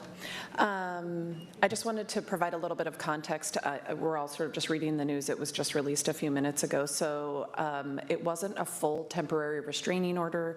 The judge ruled in the multi-state case around SNAP benefits And what she did is she directed the department to report back on Monday, November 3rd, on whether they're going to issue reduced SNAP benefits for November and to basically outline a plan. So I mentioned the $5 billion in contingency funds that's available. There are additional funds that the Department of Agriculture could tap into. And so I think what the judge is directing is a plan to come back. So I think what's just important is that we don't have full clarity on what that actually means for individuals. It's still pretty clear there will be a gap in benefits, and it's not quite clear what type of benefits individuals will receive. But it does impact maybe a little bit the conversation that you're having. There's still some uncertainty, I think, that exists for folks. I really appreciate the breaking news. I also am thinking about how when the administration disagreed with something, like removing troops, the National Guard from a building, that it took them 8 hours to understand that a local judge had said that they couldn't be in a building. So I think it's great that this is a direction we're heading. And my sense is they're not going, the administration is unlikely to be, oh, now we just need to send out the resources. Because that hasn't been their pattern of behavior.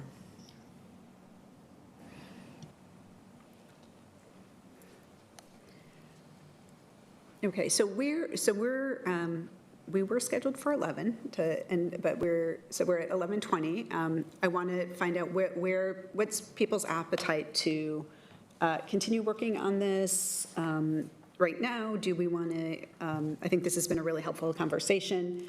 Do we want to continue to work on it here? Do we want to ask staff to take a stab at it and bring something back for our consideration? Where are people feeling?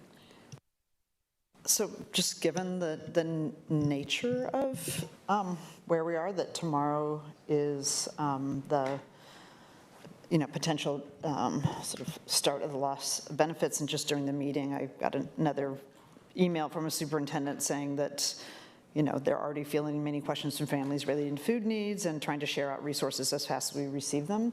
I mean, my preference, unless there is like a strong disagreement with some of the language, is to try and move it today with the two changes that we indicated. The first change would be moving number 1 to a finding. The language reading, the G finding would be the county has partially activated the County Emergency Operations Center to monitor and respond to the federal impacts on Multnomah County and local residents. And then number 2 becomes number 1, and then the number 3 becomes number 2, and we have a new number 3 that says, convene regional partners to better coordinate the food assistance ecosystem. Okay, so how do people feel about continuing that work today? I support that. What do you mean? I mean, do we want to keep working and get it done today, to vote on today, or continue this work and bring it back next week? I'm fine to continue for a bit. I think if we're going to go much longer afternoon, then I don't know that I can do that. I've pushed a number of things. Okay. I am interested if there's anything from staff perspective that we've missed in our conversation to date that should be included in this resolution. So while they're thinking about that and possibly coming up, I did want to say, so I think the first sentence in what is now resolve number 1, the county, because I feel like the EOC has conducted an initial situational assessment, is providing ongoing situational monitoring, and is starting to coordinate community assistance efforts and provide resources to those affected. So I think that first sentence could be a finding as well, and then the number 1 could be the board request continued daily situational assessment reports to commission offices. So one thing, again, just as we were having conversations this week, I mean, we hadn't yet received it, so it's Just for people who are listening, it's not like we've been receiving it for 3 weeks and then this got added. It was sort of a real time. I would still leave it as a resolved and potentially to address your concern, Chair, that you could change it to the board requests and then strike the word that the, the board requests that the county EOC, and then strike, conduct an initial situation assessment report, and just then have the sentence, provide ongoing situational monitoring, coordinate community assistance efforts, and provide resources to those affected. Where I'm nervous about that. Pardon? It's, if you. No, I see it. Okay. My concern is, I'm not sure what report you're talking about. I don't think I've seen a comprehensive initial report. I saw a memo, but I would not call that a comprehensive report. And again, no fault of the county. The number the state gave us for the amount of money that we're not getting in a month for our residents is totally wrong. They gave us $6 million. We cannot be 20% of SNAP benefits, and it's $140 million statewide, and it equals $6 million. Like, I am not a mathematician, but I do know that 6 out of 140 is not 20%. I think it's $26.7 million. Again, I could be wrong, but I don't think we're done with our initial report. And we did get an update. Is that what you were coming up to say? Okay. Yeah, so this just came in, again, 10:31. So like, again, breaking news, like just coming in right now. Okay. Let's see, was I close to 26.7? Okay. Oh, a little low. Sorry. Good morning. Rachel Pearl, she, her pronouns, couple different roles in DCHS. You're right. Those were not accurate numbers, a little under $29 million per month. Okay. Could I'd you like be- to correct C. I was going to say, could you be more exact in that number? I can give you the exact number. Thank you. Let me look at it. $28,914,665. Oh, there you go. Is that what it is? I thought you were just making numbers up. I'm sorry. I really did. Can you say that again? Yes. Wow. So I mean, we could say totals about $29 million.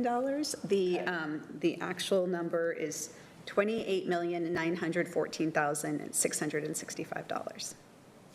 That's what they, Thank you. for the month of September, that was the total. So it fluctuates. Yeah. There's a July total that is over 29 million. Thank you. So, yeah. I know you wanted to say something, so I'll hold back. Go ahead.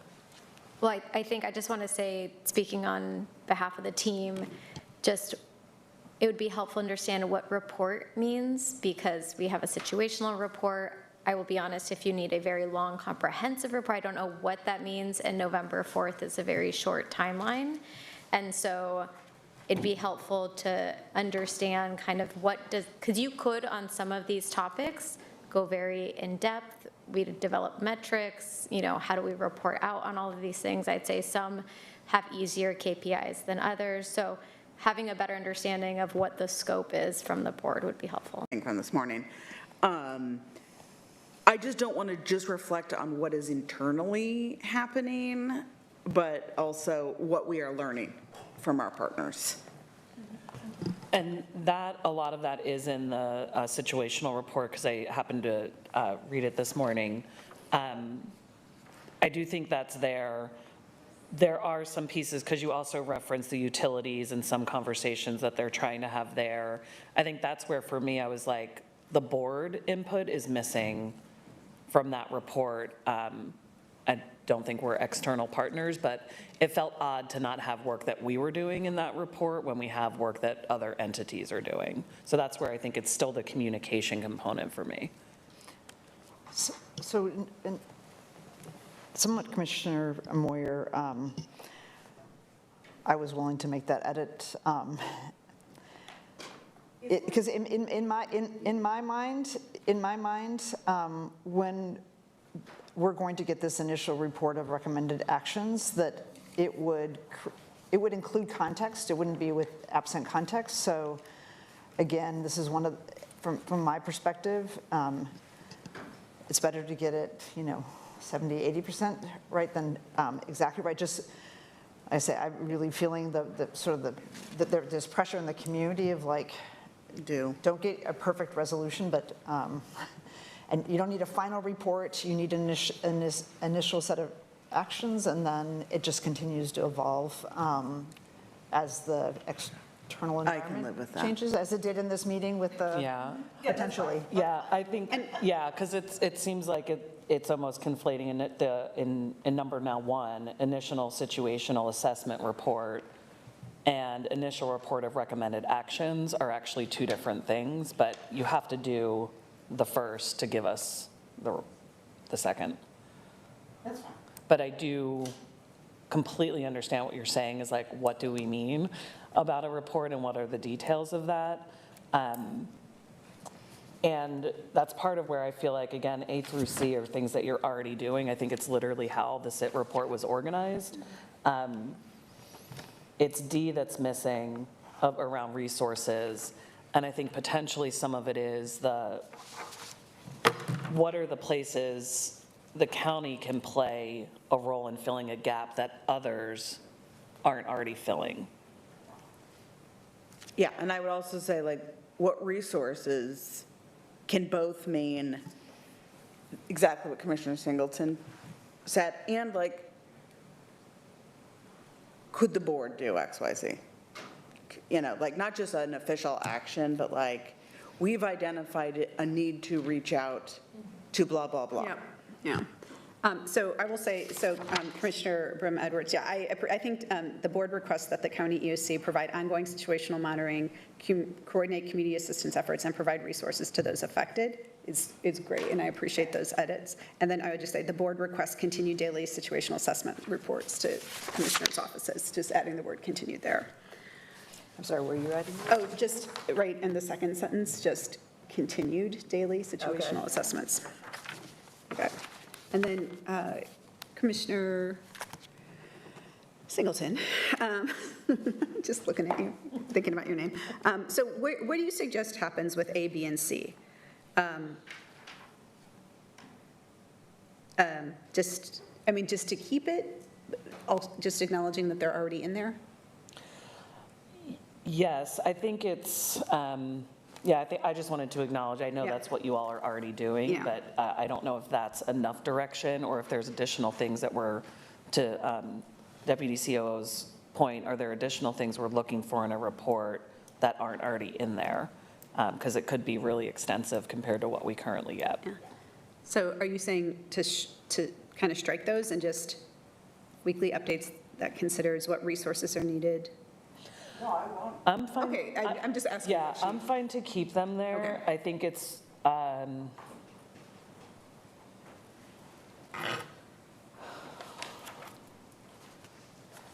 don't know if there's, to your earlier point, is there an additional finding that's needed to include a bit of language about the current activation?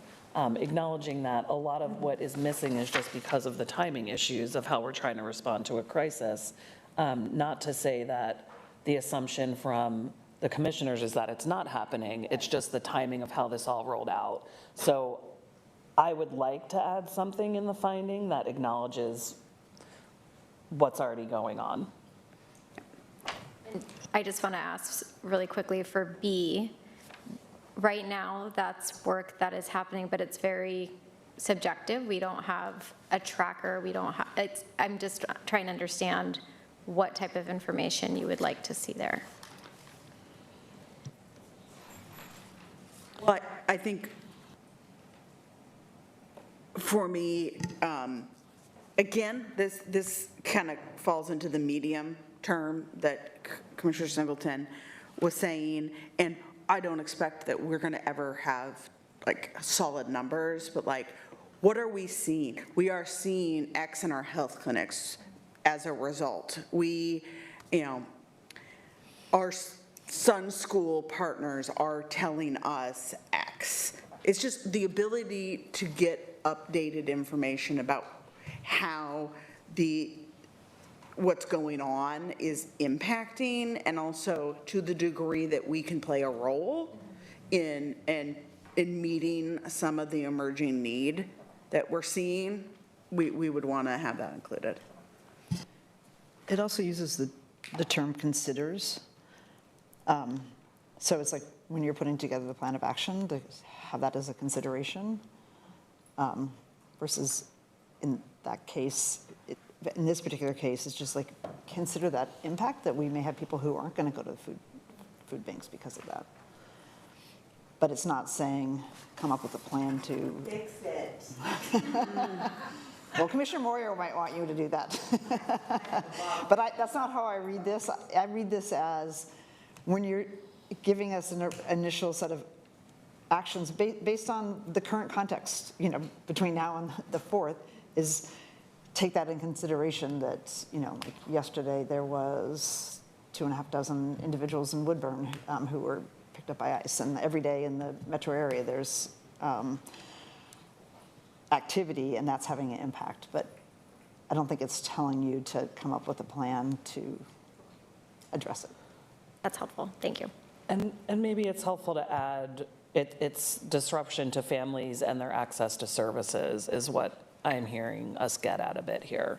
I don't actually think the county is the right, some of our existing providers are already engaged with folks in addressing the impacts of trauma, whether it's with the therapeutic interventions we have, whether it's through the additional financial supports, the piece we talked about earlier of let's make sure all of our case managers understand how flexible client assistance actually is, so they can be responsive. But the disruption to families and services is like, people aren't coming to the clinic or they're not coming to DCHS for appointments. I know that we've talked about some things going virtual. These are pieces that I feel like right now what's happening is I may have had check-ins with people to get this information, and it can't be reliant on individual commissioners' calendars and what we happen to have, check-ins we happen to have scheduled, that we'd like to see something that's kind of more coordinated, that everybody gets the same information. Commissioner Singleton, are you suggesting to add on B at the end, and their access to services? Yes. Okay, got that? All right. And then Commissioner Singleton, I agree with you about adding something to the findings around the work that's currently happening. So there is a memo that I passed out to you all around that kind of summarizes some of the federal impacts, and the second paragraph there might be, we could consider adding that as a finding. Okay, hold on, all these late-breaking pieces of paper. I know. Well, it It's came also at posted 8:30 this morning, so all of it feels late-breaking. Well,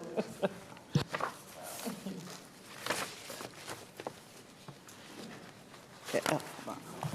Okay, I like that. which one is it?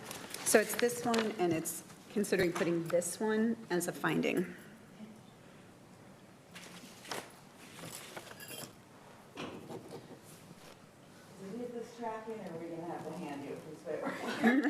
So I think I have them all. Okay, I trust. So actually, this would be in place of the current number 1. We could add it as A. We could add it as A and bump everything else down. But I think you're saying what would currently be, what we just said was G. Pardon? What we just said was G, moving number 1 under resolves to G Yeah, so it would under just be, it would findings. just be taking this paragraph, And October replacing it. 28th, and just making it G, and then not using at all the number 1, Okay, the current number 1. Yep. okay. And may I request, if we're Yes, you may looking at it? request. Because of the volume we're going to see this weekend and the impact that we'll have on staff, and then also how we're going to be entering Monday, probably with stressed services, and seeing what the board would like, if we could get an extension or a day or two to provide the report back, because Tuesday will be a very hard deadline to meet. So about Thursday. What do you ask? What do you ask? You love Thursday? We're moving the 4th To to the the date, 6th. because of we hadn't seen what was encompassed in terms of request, and also the volume that the staff are going to be working with the same team that are going to be providing the updates and making recommendations.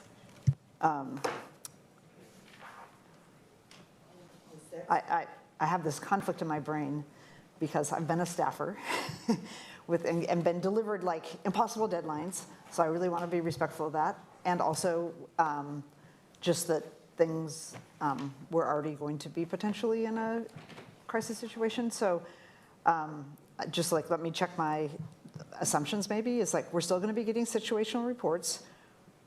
We still will be sharing information in also. So, I mean, just to use the example, when we get all the responses from the superintendents, like that, and the ODE, like we can feed that in. So it's not like we're going to sit around and wait until November 6th.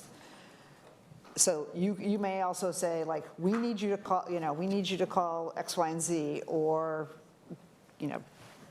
get X number of box trucks or refrigerated. So that could happen between now and then. It's not going to be like, we're all going to wait until the 6th. Okay. Operations is still moving, so yes. Okay, so making the change to the 6th. Okay. Whew. All right, so are we at a point where we could read this into the? Do you want me to do it? I think I have it all. Yeah. Or do you want to do that, Kathy? Or?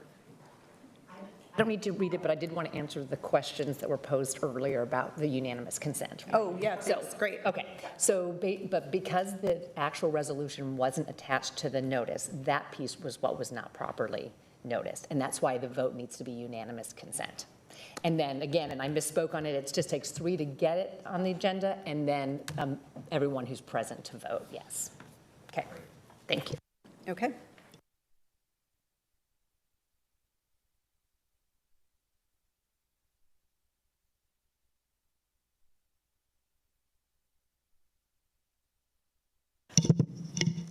I'm going to walk through the revised resolution. The findings, A through F, remain the same. There's a new G that states, and I'll just read it into the record, but it can be cut and paste from the chair's memo. On October 28, 2025, at the direction of the chair, Multnomah County moved to partial activation of the Emergency Operations Center. The initial steps of this response will ensure the coordination of operations between county offices and departments, promote alignment on internal and external communications, and further the role that Multnomah County can play to leverage, coordinate, and deploy critical resources. I just want to add that there is an edit on C in the findings to replace 6 million with 29 million. 29 million. Okay, noted. On C, it says 29 versus 6. In the resolve section, we are deleting the current number 1. The new number 1 is what is currently number 2, and in that number 2, we are striking the words "conduct an initial situational assessment report." In the last sentence of that paragraph, we're adding the word "continued" before the word "daily," the words "daily situational assessments." And Sorry, hang on that one. There was a conversation about daily or regular based on, okay. And is daily? We are still doing the daily sometimes. Should we just change it to regular and make that? Yeah, I think we still say periodic. The reality is if this goes several weeks, there might not be as many changes day to day. That's a win, but right now we're still in daily because there's so much changing that we feel like we need to update daily. So periodic, use whatever, but I could tell you right now we're still doing daily scripts. Can we use the word regular because periodic makes it sound more episodic? Yep, regular works for me. So we'll strike the word daily and put in the word regular.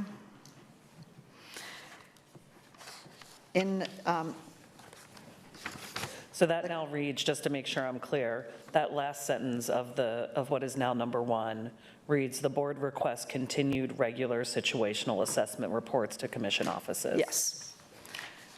The one that is currently number 3, but will actually be number 2, in the first sentence, we're changing November 4th to November 6th. And in B, at the end of the sentence, after families, we're adding the words, "and their access to services."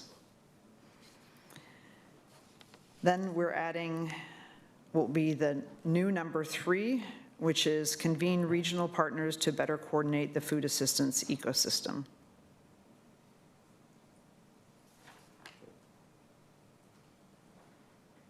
To convene? To convene? Because the number 2 says to support. Okay, to convene.